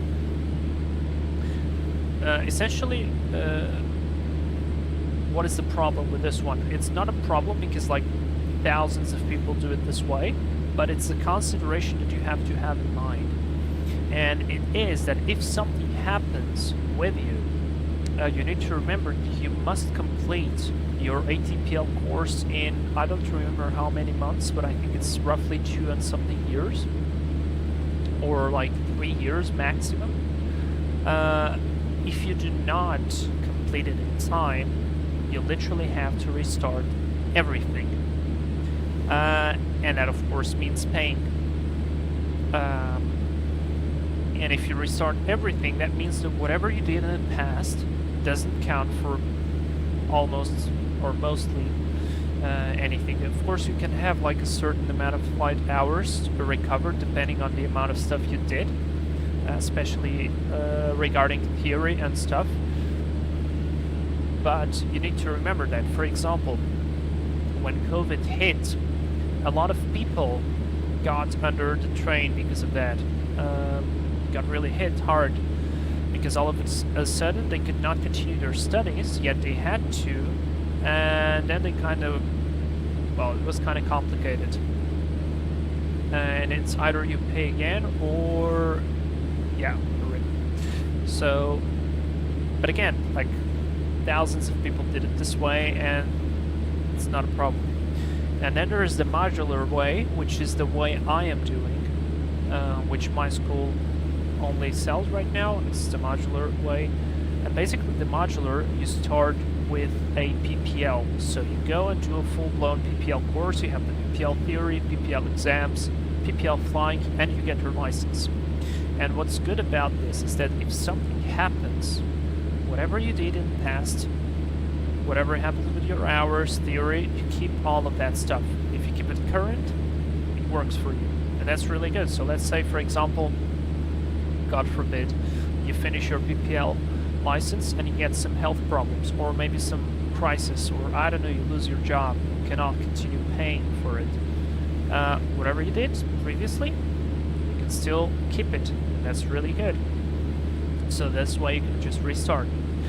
And then I'm just going to call it the third way of doing things. You can do it on your own. You can like just do the PPL, wait some time, do the hour building on your own, like on your local flying club or whatever, and then just earn license by license and just going through the modular, which essentially is what the modular is, and just continue going.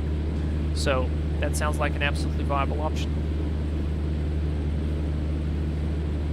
And a very good one, by the way, because you will get more experience with time, and that's nice, as long as you keep flying.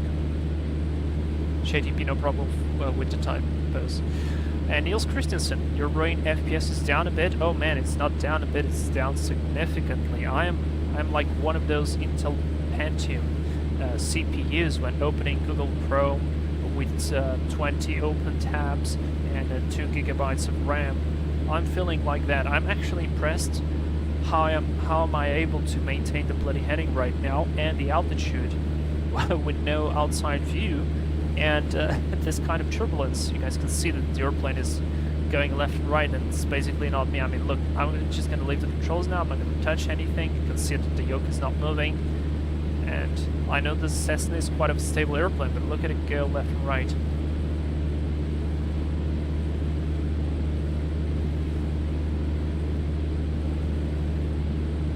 Anchorage 97, thanks for the infos. Yeah, no problem. There we go. Okay, now I'm going to input a little bit and keep ourselves back in the heading. So that's like basically the 3 options that I have. By the way, I wrote a 3-page or a 2-page document with a proposal to make a YouTube series for my channel with my flight school, so you guys can see like some of the behind the scenes of being a student pilot. And one of the videos is just answering questions, like literally, how do I become a pilot? What are the things I have to look for? Because when I was looking for it, there is no information. And when I was asking stuff to other flight schools, usually I would get like a PDF with we do this, this, and this, and you have to pay like 20K on the entry. And of course, that was not an option to me at that time. And so there's a lot more than that. Like, you end up with this amount of hours, you do that, you do this, what do you need, what do you not need.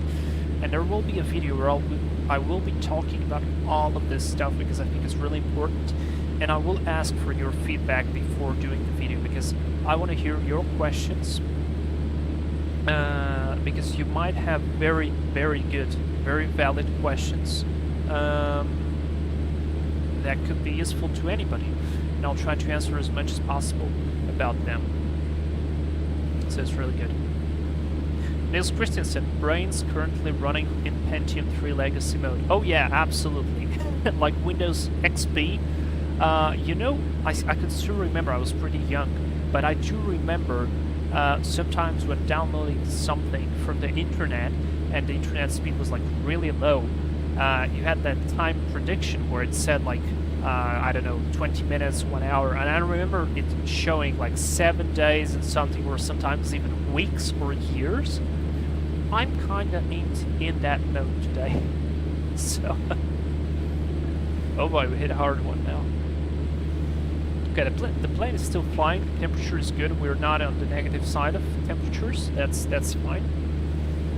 So far is good. JTP, that would be cool. Yeah, see, next week I'm gonna be traveling to Lisbon, but I will not have the opportunity to talk to the directors of the flight school, but I've sent to both of them that document. It's like a presentation of, I want to do this, this, and that. I'll need this, this, and that. And I want to put that up into YouTube. And yeah, mostly it will be like a virtual tour of the flight school. It will be a demonstration of a day, like what do you do if you are a student. Like, a lot of the times we just think that you have the pre-flight, you do the flight, that's going to be it. No, there are more stuff to it. And then I'm going to do a full-blown flight preparation. So you will be sitting with me, and we will do a preparation for a VFR flight. And then we're not just going to prepare it, we're going to fly it. That's going to be in our video. And finally, I have that video with questions and answers, which is going to be, I don't know how long, but I will be talking about what do I know in terms of legislation, and what things are, what can you like look for, which is really important. And yeah, but I don't know when will that happen, but it will happen eventually. Alright, so now the ATC will put us on a heading intercept. Let's go on a heading of 150 or 140. Yeah, 150 sounds good. 150, so let's go right-handed, heading 150. Let's do a 25 degree. Keep the altitude, because when you go into a turn, you lose your component of lift quite significantly, and you need to compensate with angle of attack. So just compensate by leveling or pulling the nose a little bit in order to not lose the altitude, because look, if I just drop the nose, this is what's going to happen. Look at the altitude, there it goes. So you need to maintain the nose a bit higher. The needle is alive, but it's giving still wrong indications. By the way, I completely missed the heading, so let's get it back, get our altitude back as well.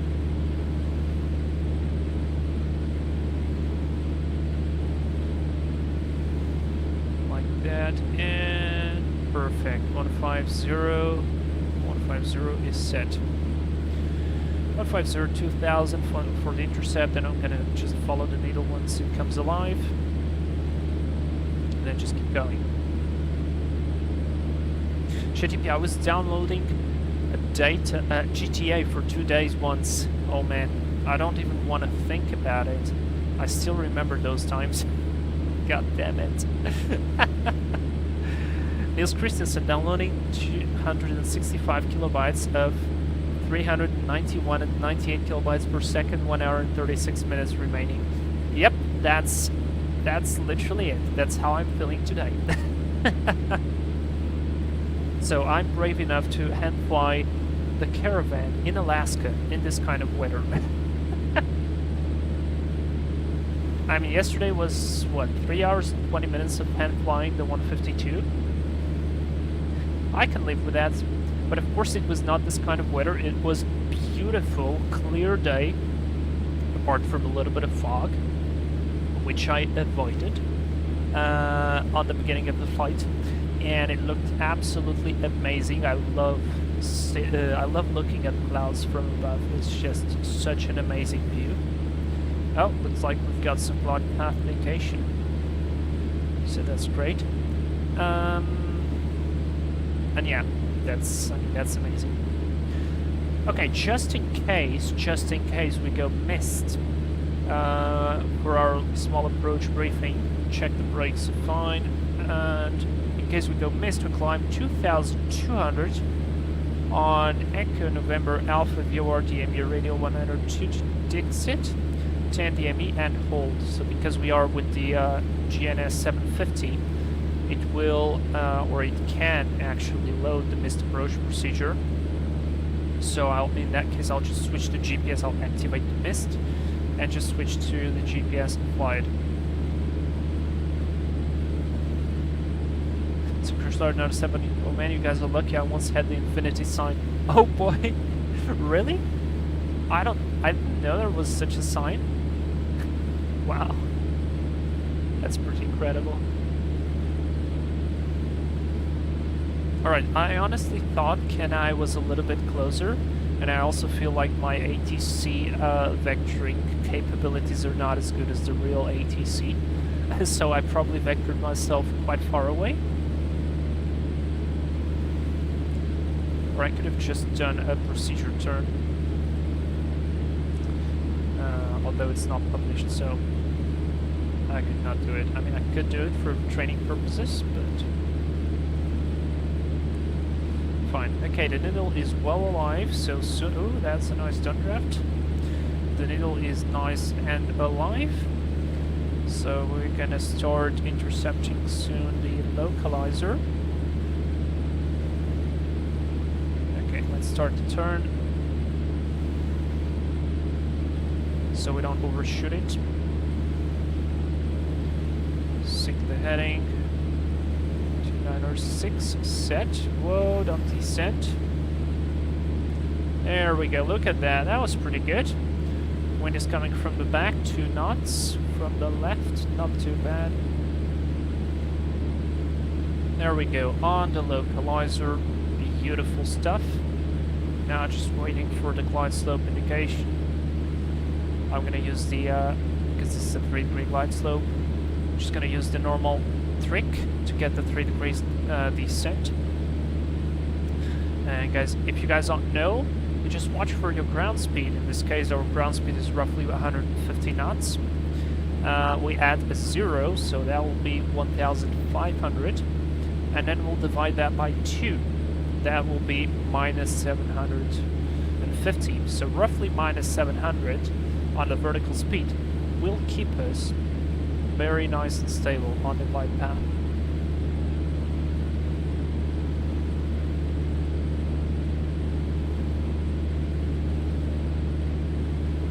Cooler, lots of tailwinds today. Yeah, looks like today is the tailwind day. Oh, by the way, one thing I forgot to mention when we were talking about the torque sim stuff, the citation, the 525. One thing that I absolutely love on that airplane, and I would probably get it just because of that, is that huge, amazing window, front window for the pilot. It kind of looks like this one now that I'm looking on the Caravan. I think the instrument panel has somewhat the same form as this one, and the outside view is absolutely stunning. And I'm just imagining myself flying it and doing some cloud surfing on that beautiful jet with a beautiful outside view, like real fast, comparing to other planes, of course, because for a jet it's not that fast. But yeah. Okay, we are approaching T-bone. T-bone is 11.8 out. We are, I think, 12? No, 11. So we actually passed that, but I don't see any glide slope indication or glide path indication. So that's weird. Although we do have the... Or maybe that was because it's at 4,500. I mean, we have the diamond there. So I'm going to trust the instruments and I'll just keep flying. There's no way I'll go descending in this weather. And also because 11 miles out from the threshold, that should be about 3,000 and something feet. So it makes total sense. I just want to keep on the localizer, that's what I'm trying to do. Is to keep myself on the localizer, on the altitude, on the speed.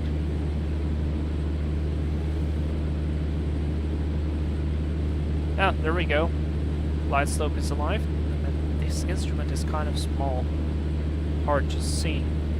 I have good eyesight, but this is hard to see. Oh, no, don't deviate from the localizer, please. Wind has changed. Now, by the way, we have a headwind, 3 knots.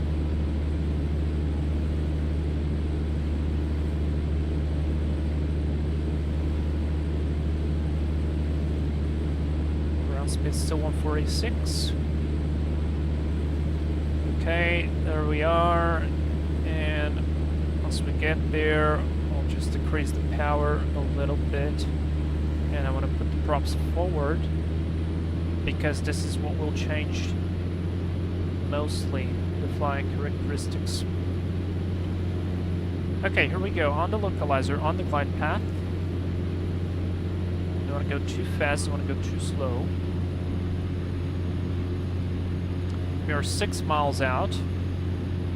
I'd probably love some flaps 10, at least flaps 10. Whoa, that was a nice downdraft. Let's go flaps 10.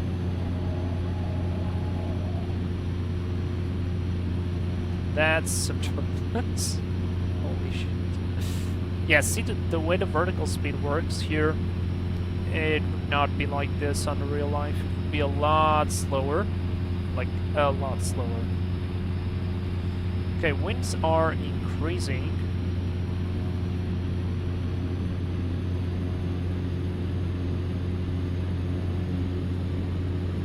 Okay, 100 knots, that's minus 600.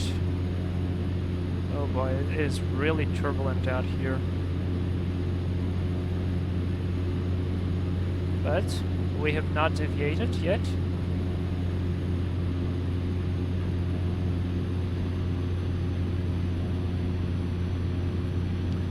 Miles out.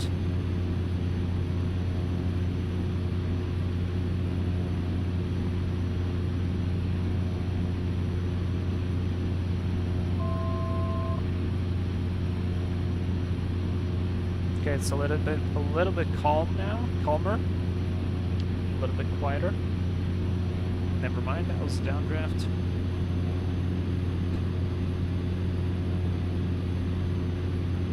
I'll keep the flaps 10 until we see the runway. When we see the runway, I'll just dump them down. We're within the safe range to dump all the flaps down.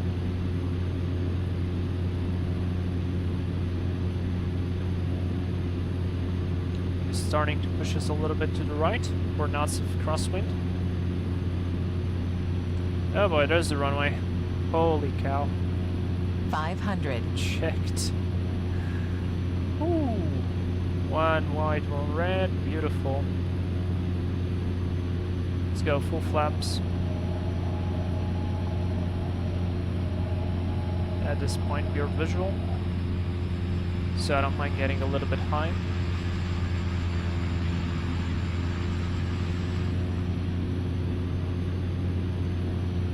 Yeah, because the airplane is so light, I can actually feel it rocking a little bit more than it was on the previous flight.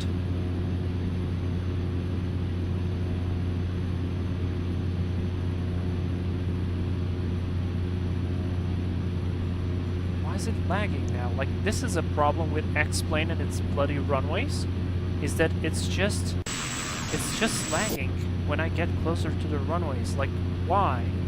Why is it now like 15 FPS? Look, can you see it? It's just ridiculous, X-Plane.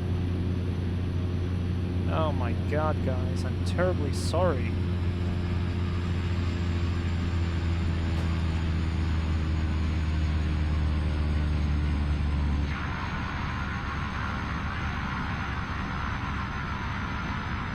Flaps up.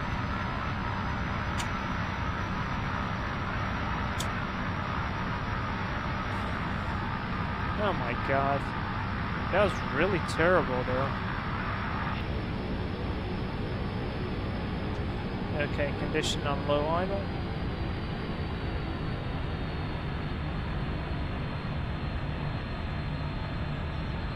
The cargo terminal is down, really down there. So like, looks like the wind is just light and variable. So next time we can just depart straight out. Soft landing incoming, TP. Yeah, if it was not for the frame rate, that would be so much better. I just hate, I don't know what these guys did with the runways in X-Plane 12, but it's just terrible. It really is terrible. I'm getting terrible frame rates when approaching runways.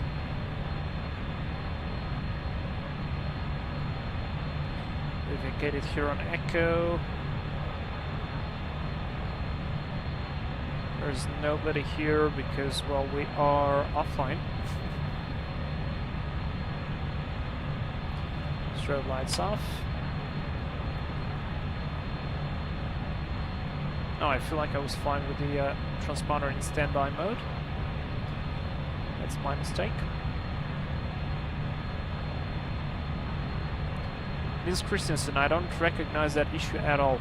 I don't know, I've been having this problem that when I get closer to a runway, my frame rate really drops. And I can see that in Rio, for example. We were supposed to fly to Rio on the 319 the other weekend, and I didn't because I would just go into the runway and my frame rate was just dropping like, I don't know, 10 FPS. And then I get out of the runway, I take off, the scenery is exactly the same. There are exactly the same buildings. And my frame rate is like 10 FPS up. So I don't know what's the problem there, to be honest. I want to go to the cargo hangar. I feel like this is not exactly right, but it should be here. Yeah, I assume it should be here. And this is like hotel taxiway. This looks like a very weird caravan. Let's park near it.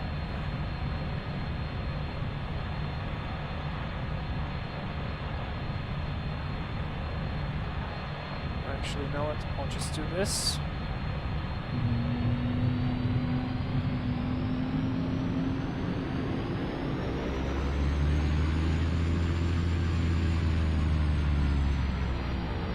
Ah! Just need a tiny bit more. Like that. And stop here. Brakes set, lights off, avionics off, standby power off. Fuel cut off. Below 30.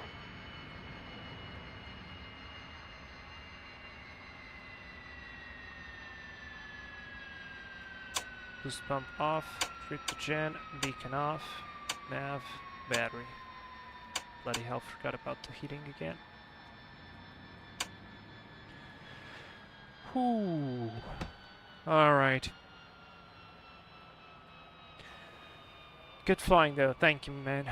Simdrafly, are you running the beta? Yep, I'm running beta 7. It's better overall, like a lot better. But this thing with the runways is really weird. I'm getting close to some runways, and the frame, I think all runways kind of do this. And it's just like, poof, a shot into my performance in my computer. And I really don't know what's that about. And then I take off or I just get out of the runway, it immediately becomes better. And then again, I look into the runway, I get closer to the runway, bang, there you go again. Owen Tomlinson, you did great on holding your plane during your approach in IMC conditions. Thank you so much, man.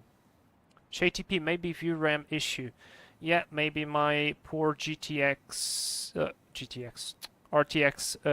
2070 only has 8 gigs of VRAM, so that might be the issue. Absolutely. Okay, it's time for the final leg, guys. Final leg, a return to Anchorage. So let's see, weight. We need to add a bunch of weight. Let's see, we do this. Oh, and it's raining as well. Beautiful. Let's do this. Cargo pod is going to be very heavy this time. And overall the rest looks good. I'm going to put it like that. That looks good to me. We have 135, 144. I think we should refuel a tiny bit. Are we actually hitting that on the floor? It kind of looks like it. I would refuel just a tiny bit, at least to the 400 kilos. This way we can get at least 1 hour extra time, or almost 1 hour if we go really slowly. So this way we should be good with fuel, and we can actually divert to somewhere. Good. Alright, close that. Close this. Let's get inside. Oh, actually, no, I can't get inside now. It's all full of boxes. So close this. Close this. Man, it's been really fun. I'm really enjoying flying this plane. It was one of those airplanes, and I was like thinking, maybe it's not as fun. Nope, it actually is really fun. Synchronous Flight 97 X-Plane uses a lot of GPU power. You see, I absolutely understand, but like right now it is smooth.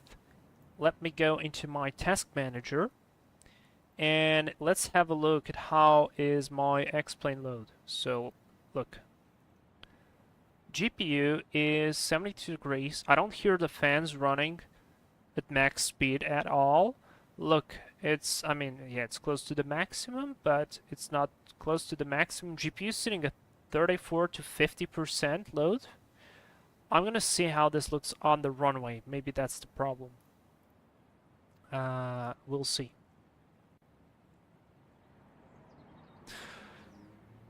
Owen Tomlinson, have a great day. I have to go, and thank you. Dude, I must say thank you. Thank you so much for coming, and thank you again for your wonderful donation of $10. That's very much appreciated.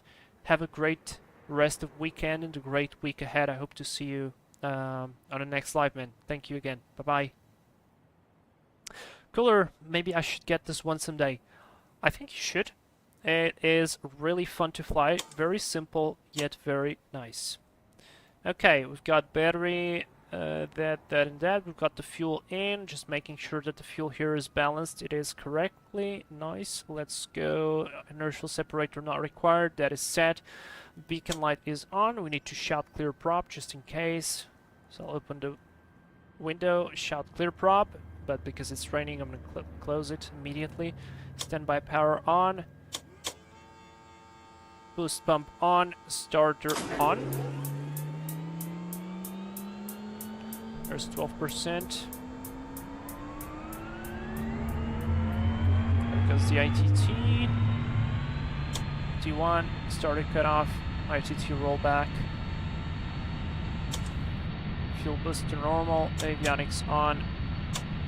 Generator on. Flaps 10. Only yesterday, when I was refueling the airplane, literally, because we have a parachuting school and a parachuting company there. TOS system test okay. The Cessna is really, I mean, they have like the hangar close to the refueling facility, and it was just starting the airplane right in front of me. So the sounds of this Caravan is just like, I heard it yesterday. It's really bugging my mind. All right, flight plan. Let's go to Anchorage. And maybe you guys noticed, but there was a video online of an MD-80, I think, that was asked by ATC in Anchorage to change runways at the very last moment. And they essentially did a 90-degree sidestep. I want to try and do this today with this airplane. I know it is not an MD-80, but why not? I mean, it should be fun, right? So let me just open a couple of charts here. We're gonna go for the ILS runway, should be like 04, 03, 07. Yeah. So let's go ILS 07 left. That's gonna be it. So load procedure, approach. ILS 07 left, vectors, I'm going to load the approach, affirmative. I could actually load approach and activate, because it's just for vectors. Now minimum altitude is above 2000 at 16.8, so 2000 it is for us. Yeah, we've got the vectors there, and I'll depart straight ahead on this runway. Taxi light is going to be on. Heating elements on. Prop is going to go on as well. Brakes are released. Say goodbye to the ground crew, and away we go.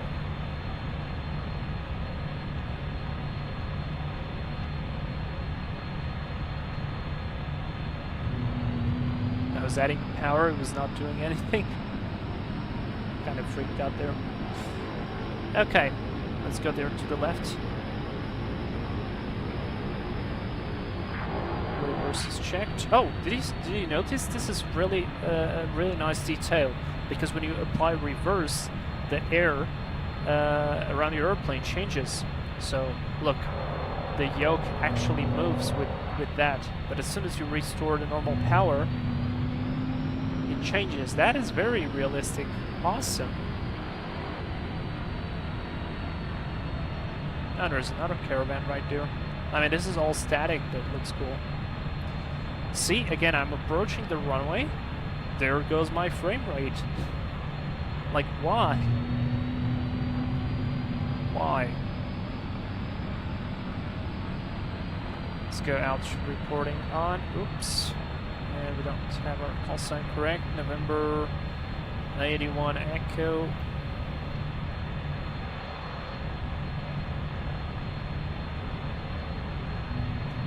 Okay, ignition on, strobes on. Nobody on because we're offline. I don't need GPS, but we need to set the radius and so on for Anchorage. 254, that's going to be the course.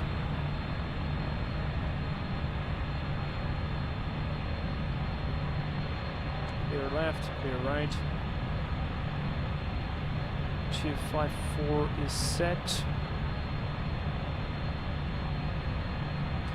And 1099, which is exactly that, by the way. Alright, stop here for a moment. Brake set.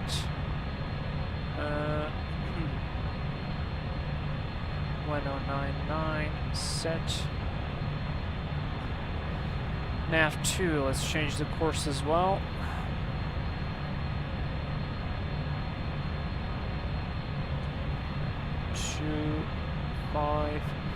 Sorry, 074, what the hell was I reading? 074.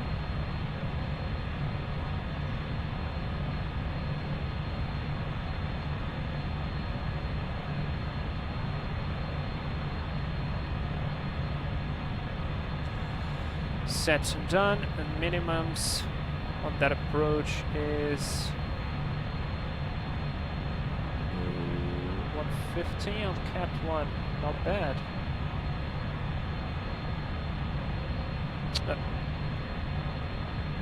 I'll do 200 anyways. Alright. Other than that, let's do the pre-takeoff checklist. Instruments set, seatbelts on, boost normal, eyes protection on, lights set. Controls are free. Inertial separator off, trims set, not set. Now set for takeoff. Prop levers max. Radio set, transponder out, ignition on, condition lever high, by power on, fuel selector, both nav, GPS switch. We have nav 1. Pre-takeoff checklist complete. Let's go. Ah, by the way, stop. Check this first. So 6.9 out of 8. I mean, look, it doesn't seem totally full. I don't understand why is this with the frame rate. And I'm running the settings, like the textures are on medium. If I put this to low, it doesn't make any difference, but I'll show you. Let's see if I put it too low and it works out.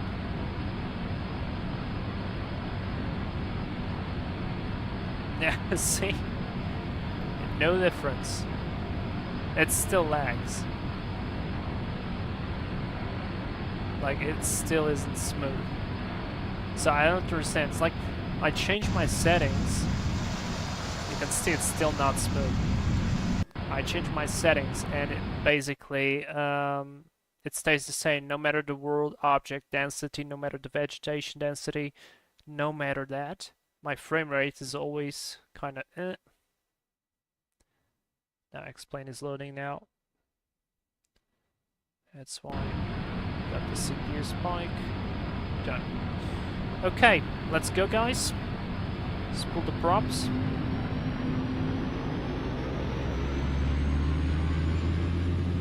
And apply the torque. Torque is set. Airspeed is alive.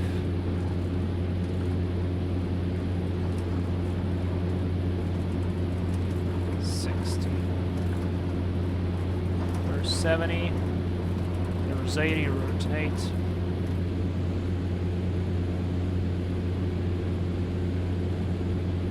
Positive rate. And we're going to fly on a heading of 020, which is literally straight ahead. So let's drop the nose, get that speed up, get the flaps up. I really don't want to get into the soup again, but I guess we have no other option. As the 100 knots flaps up.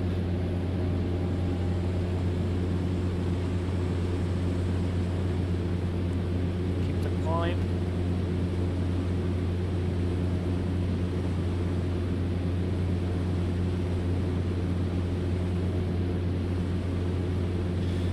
Alright, I'll go taxi lights off, and I'll leave the ignition on again because we have all of this soup And it's better to be safe than sorry. Yeah, sync crash flare, that's true. JTP probably replay bug. Or probably bug. See, why did I add the word replay there? I have no idea. I had no intention of adding the word replay there, but yes, probably that's a bug. Or at least I think so. Or something related to optimization, because look, right now it's absolutely smooth. It's not amazing, but it's smooth. It was not before on the runway. And it's like that on all the runways. Niels Christensen, you could get a 5800 XT CPU. Is it for AM4 socket? I think mine is AM4. If it's for AM4 and it's not crazily expensive, I might think about it. But again, like, is it worth going for a CPU update with such old components? I mean, my motherboard is good. I think the GPU is good as well. It's fairly decent. There's 2000 leveling off. Let the airplane accelerate first. Yeah, look at that. Look at how the airspeed behaves. By the way the needle moves up and down is very, very realistic in a turbulent day. Yesterday my approach was very turbulent because of the heat. Let's drop the prop. I first decrease the torque because I don't want to over torque, because when you decrease the props then your torque goes up. How's the fuel flow? 350. That looks marvelous to me. Gotta keep following this heading. Just straight ahead. Message, in case you haven't noticed, hit the like button. Okay, this heading looks good to be on intercept. Oh, that was an updraft.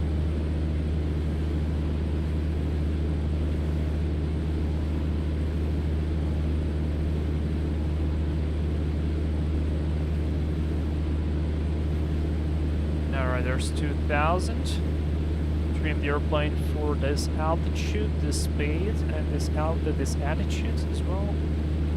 Like that. Done. Okay. St. Chris Nelson, I'll send you a 1590 Ti. I'd have to get a new power supply for it then. Because that thing, I think that's like an oven, literally. It's just burns so much energy. It's like a Tupolev 154 in terms of fuel.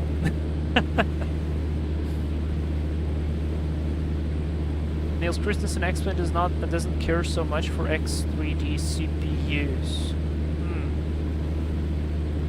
You said 5800 XT. Oh wait, 5800 XT. That's the GPU, right? I thought that was a CPU. I I mean, I think my CPU is chilling. I mean, right now, let me see. My CPU is sitting at 78%, 87%, 100% now. Okay, maybe the problem is actually with the CPU. I'm actually running at 100% CPU right now. Maybe that's the problem. Literally on whole cores. Of course, that might be because of the streaming, but look at this. That's quite intense, but that might be due to the streaming. Because if I'm not mistaken, there is two ways you can encode your streaming. It's either CPU or GPU. And I had it on GPU and it was really bad for X-Plane, made it lag. So then I changed it to CPU, then it became bad again, and I changed it back to GPU, and then I changed it again to CPU right now.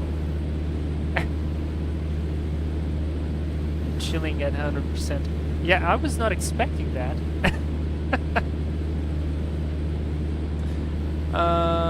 Okay, wait a minute. Let me just let me just maintain my airplane a little bit straight here.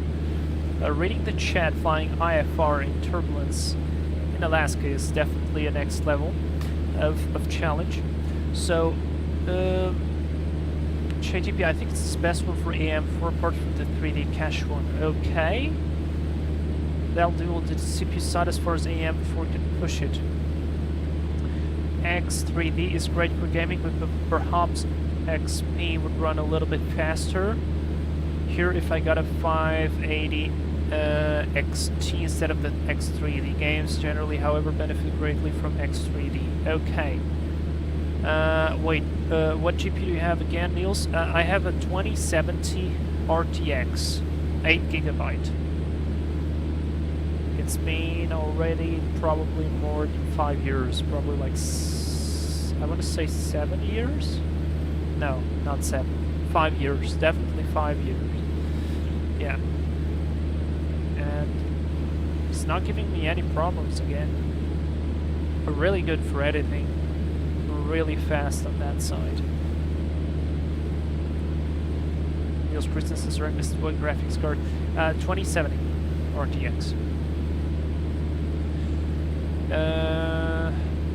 Crash Fire. Whoa, we lost some altitude. Let's recover that. And now we're. This is how they say it in real life. What gets you down gets you up, and vice versa. And this is 100% true, and actually in X-Plane that's simulated quite well. It was the same for me when I treated myself to an i9 and suddenly I had a lot more FPS than before with the same graphics card. Alright, I took a note here. I literally have a note in my face saying 5,800 XT. If that's gonna cost below 200 euros, I'll strongly consider it because I really love streaming. I really like the way things have been running here with the channel, and I do not intend to stop. And it's becoming a real bottleneck to just have this FPS problems every time, so thank you so much. GTP, when VRAM hits the limit, the whole sim just crashes. 4080 would run at 7 FPS once its VRAM is maxed out. See, you know that, what's the bug called? That was like that Vulkan loss error, when basically you exceeded the amount of RAM that you could handle, then it would just crash. See, I think I never had that problem. Like, literally never. So I could have the X-Plane menu in the settings telling me that your settings are too high and your graphics are loaded as medium even though you have them selected on high. Like, there is this option that shows as red right down here. It basically appears. But I never had the sim crash. So I don't think texture should be a problem to me.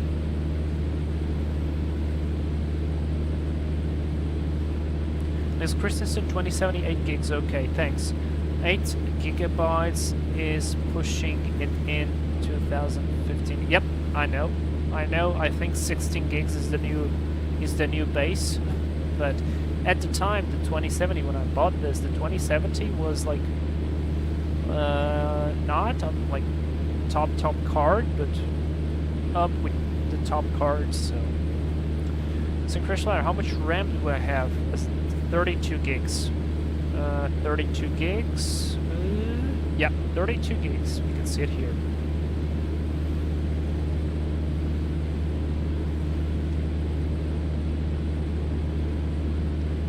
If on a budget, you could consider the 670 XT. 10 gigs is a bit more. Let me write that, 670 XT. Okay, but what you told me before, the 580 XT, that's the CPU, right? Because the 670 XT, that's the GPU. Or is the 580 XT a GPU as well.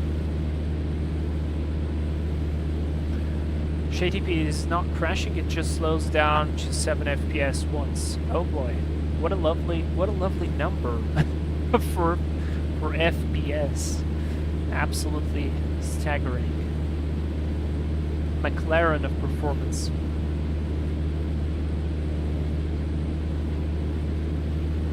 And Niels Christensen, confusing, I know. Yeah, it is, but please just let me know if the 580 XT, is that a GPU or a CPU?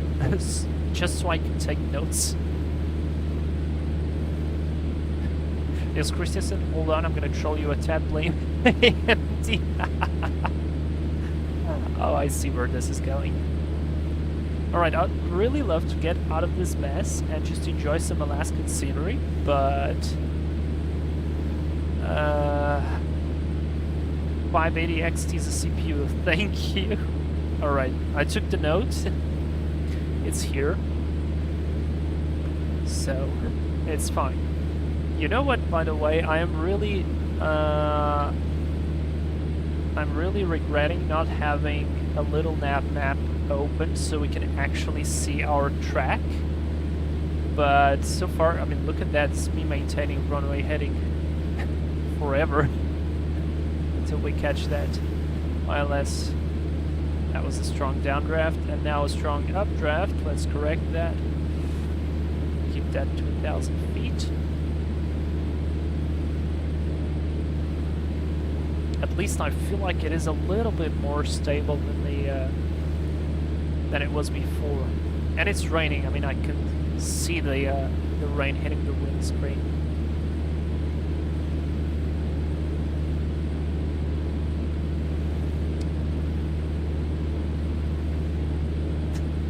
Niels Christian. 570 XT is obviously a GPU. 5800 XT is a CPU, obviously. Oh my god. Did they really bloody name them this way? Oh god. What a nice way of screwing up things. User-friendly. Oh Jesus. JTP for GPU, I used 3080, I think is the best, 300 or 400. Yeah, see, that's completely out of the equation right now because I just had an engine repair worth of 1,300 euros. So, yeah.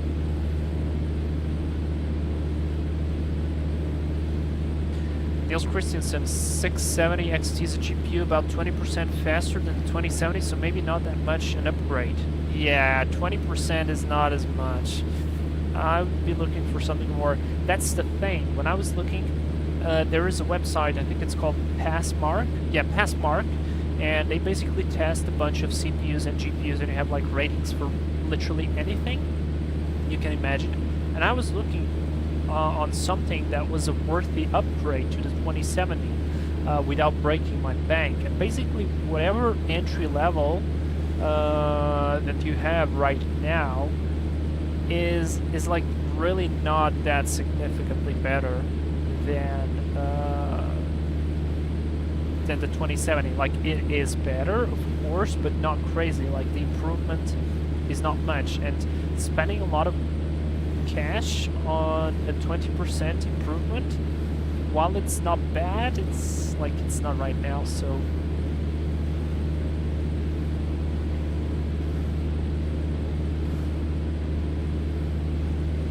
oh boy, here we go again. A lot of turbulence, just look at it go. Sometimes I just leave the yoke, I just leave it. Sometimes that's how you just deal with turbulence, just leave. Just let the airplane fly, and it's gonna be fine.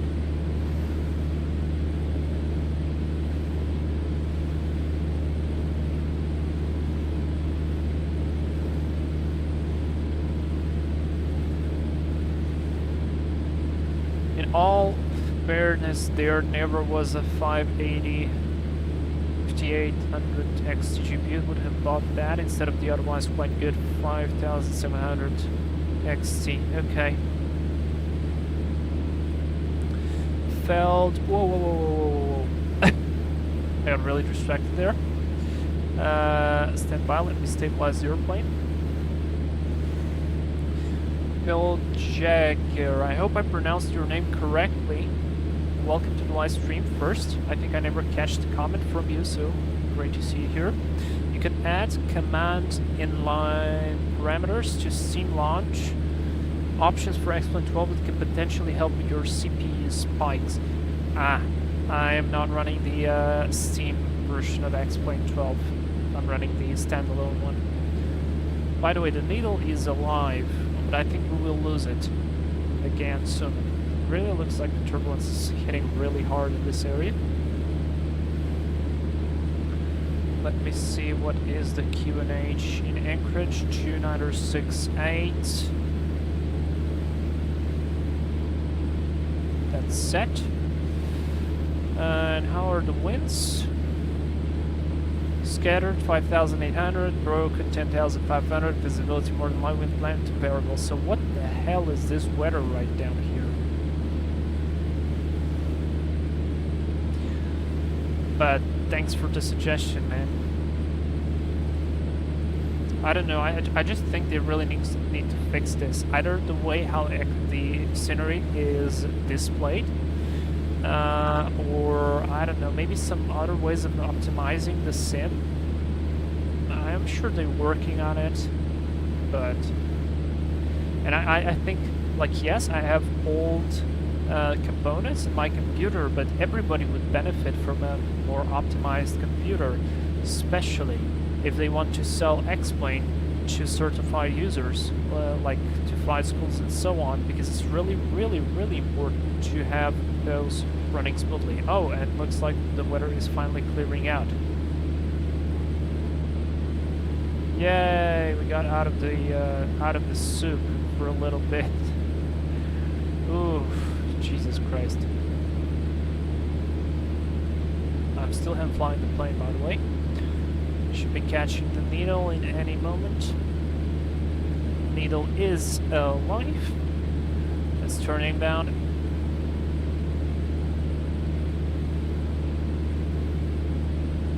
Sync the heading as well. 074.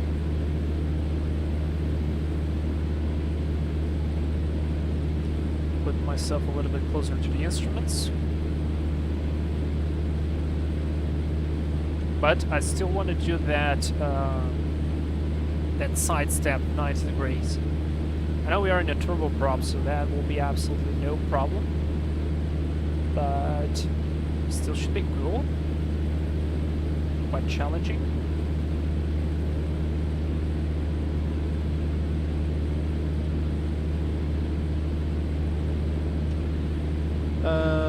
Niels Christensen, you could see if the 9060, 9070 series has something to your liking. Remember that path tracing, DLSS and so on is nothing further to explain. Yeah, 9070. Is that NVIDIA? 9070. Oh, right here, 9070. 9060. Wait, wasn't the last series the 50s? Yeah, the 5000 series. Oh boy, look at this! I can just fly the airplane without touching the controls. It is, it is so much easier. And I can see the runway, by the way. Kind of see the approach lights. Let's get the exit light on. Leave the ignition on.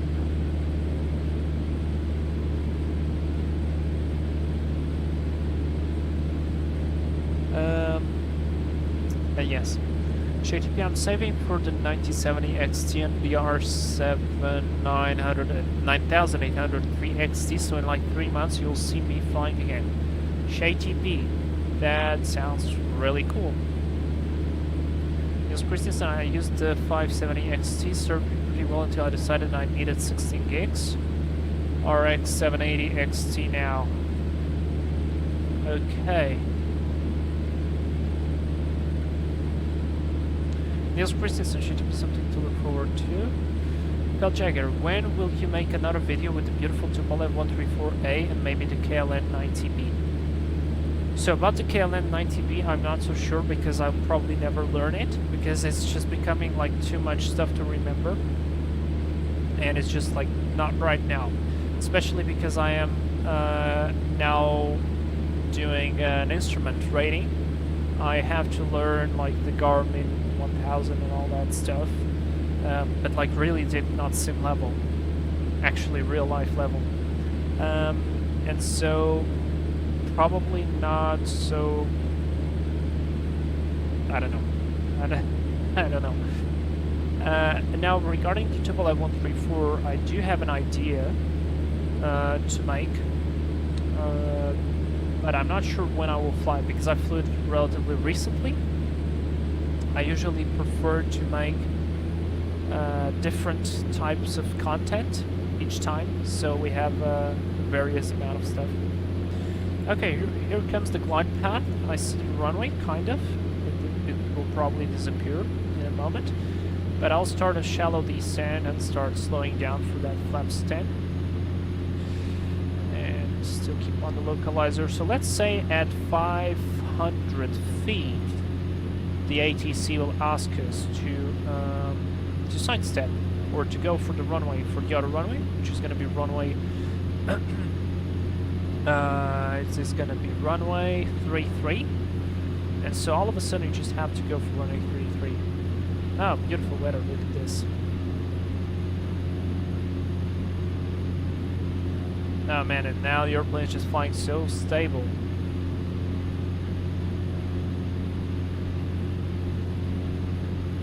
Alright, let's go flaps 10, props are already forward.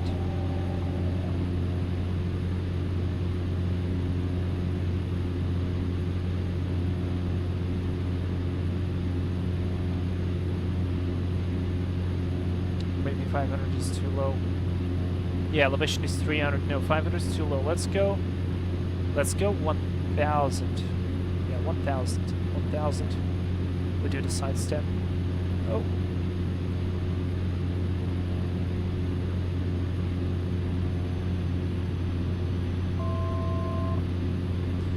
Alright, there's 1,000. So now ATC says, can you take runway 33? And we say, yeah, of course, no problem. So I'm gonna do this.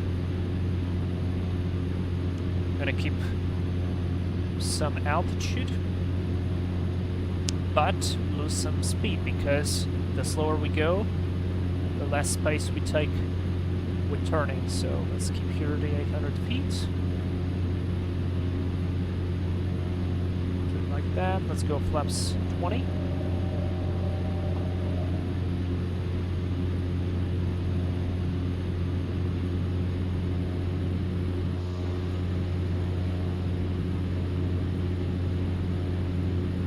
Alright, Chad, I'll reply back in a moment. Let me just land this thing. And now you just slowly start turning inbound. And slowly start a descent. Let's go flaps full.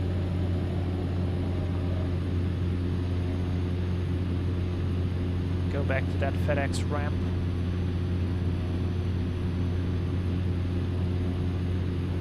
$500. Checked. I feel like I turned a little bit early.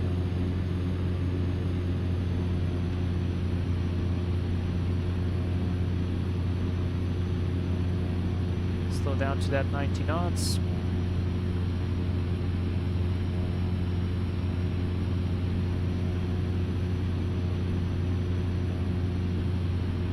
Can land a little bit late. This way we don't have to take... Look, see? Did you notice it? We are over the runway. There goes my frame rate. Literally over the runway. Do you see this? I mean, it almost becomes a joke at this time. Get that nose up. Let's try to make it better. 15 FPS better.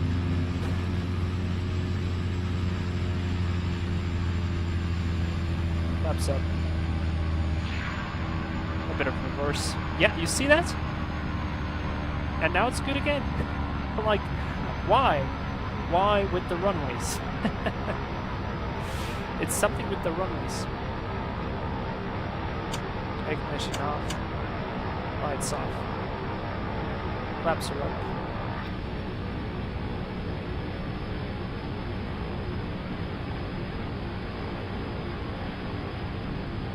I think this is from where we departed. No?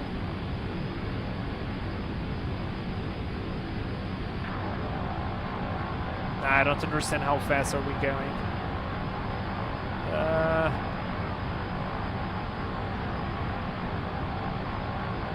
Romeo, uniform. Okay, I vacated on uniform. We departed from... No, we departed from uniform, yeah. Exactly the same spot. Clear left, clear right. Strobe lights off. Ignition to low idle. Scheduled message. Hit the like button.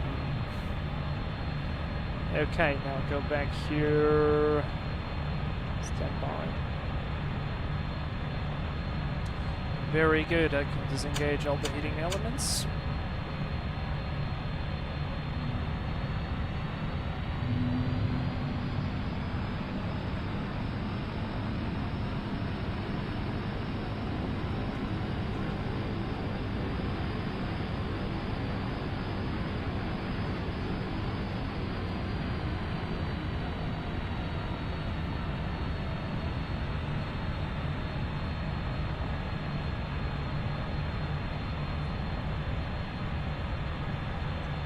Alright, and we were parked somewhere along these parking positions, so I can assume I can just go in.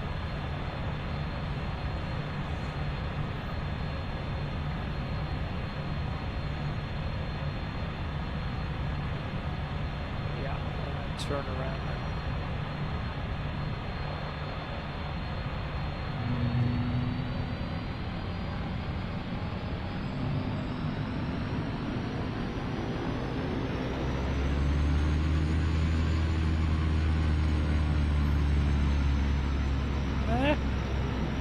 Come on.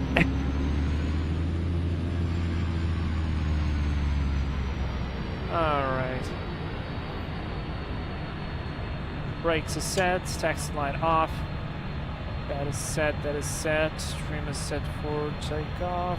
Avionics off, standby power off. Fuel cut off. Below 30. Feather the prop, fuel boost off, generator off, beacon light off.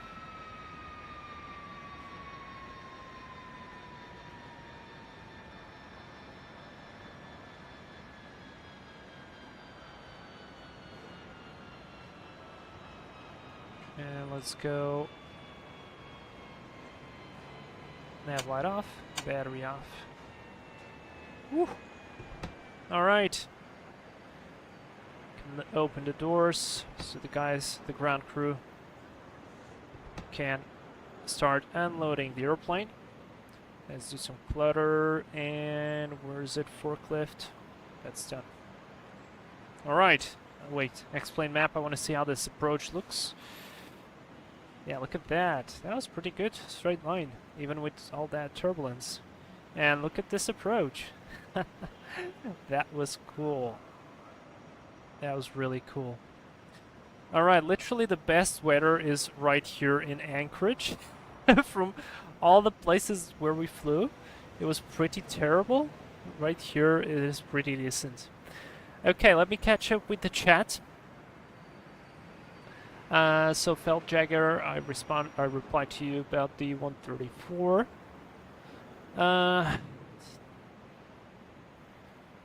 Secret Finder 97 Neil's AMD card isn't NVIDIA better or some on Sims.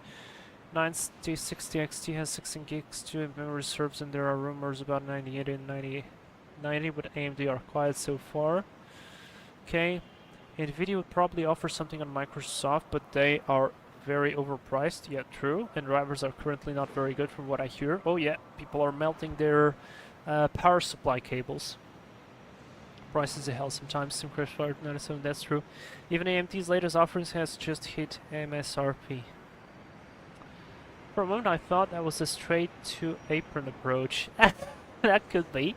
I mean, this airplane would totally land on the apron, so no problem. ShayTP RIP FPS, absolutely. I need to adjust that emoji because the RIP FPS is very small. That was more than 90 degrees. Actually, true. I just noticed that when I was coming to land. Bro definitely needs more VRAM. Well, I guess so. But you know what? I'll try something. Because I don't have this problem when I'm not streaming. Or at least it's very minimal when I'm not streaming. So perhaps that's something not related to the VRAM, but mostly with CPU. I'll try to do like video recording or something with the video being recorded with the GPU encoding instead of the CPU encoding like I'm doing it right now. I'll see. If that fixes the problem, maybe we can finally fly on VATSIM, maybe finally X-Plane works the way it's intended, because it should be better. So, yeah. Anyways, guys, I hope you enjoyed this. This was quite intense, to be honest. 4 flights, all hand-flown in Alaska on this Cessna 208.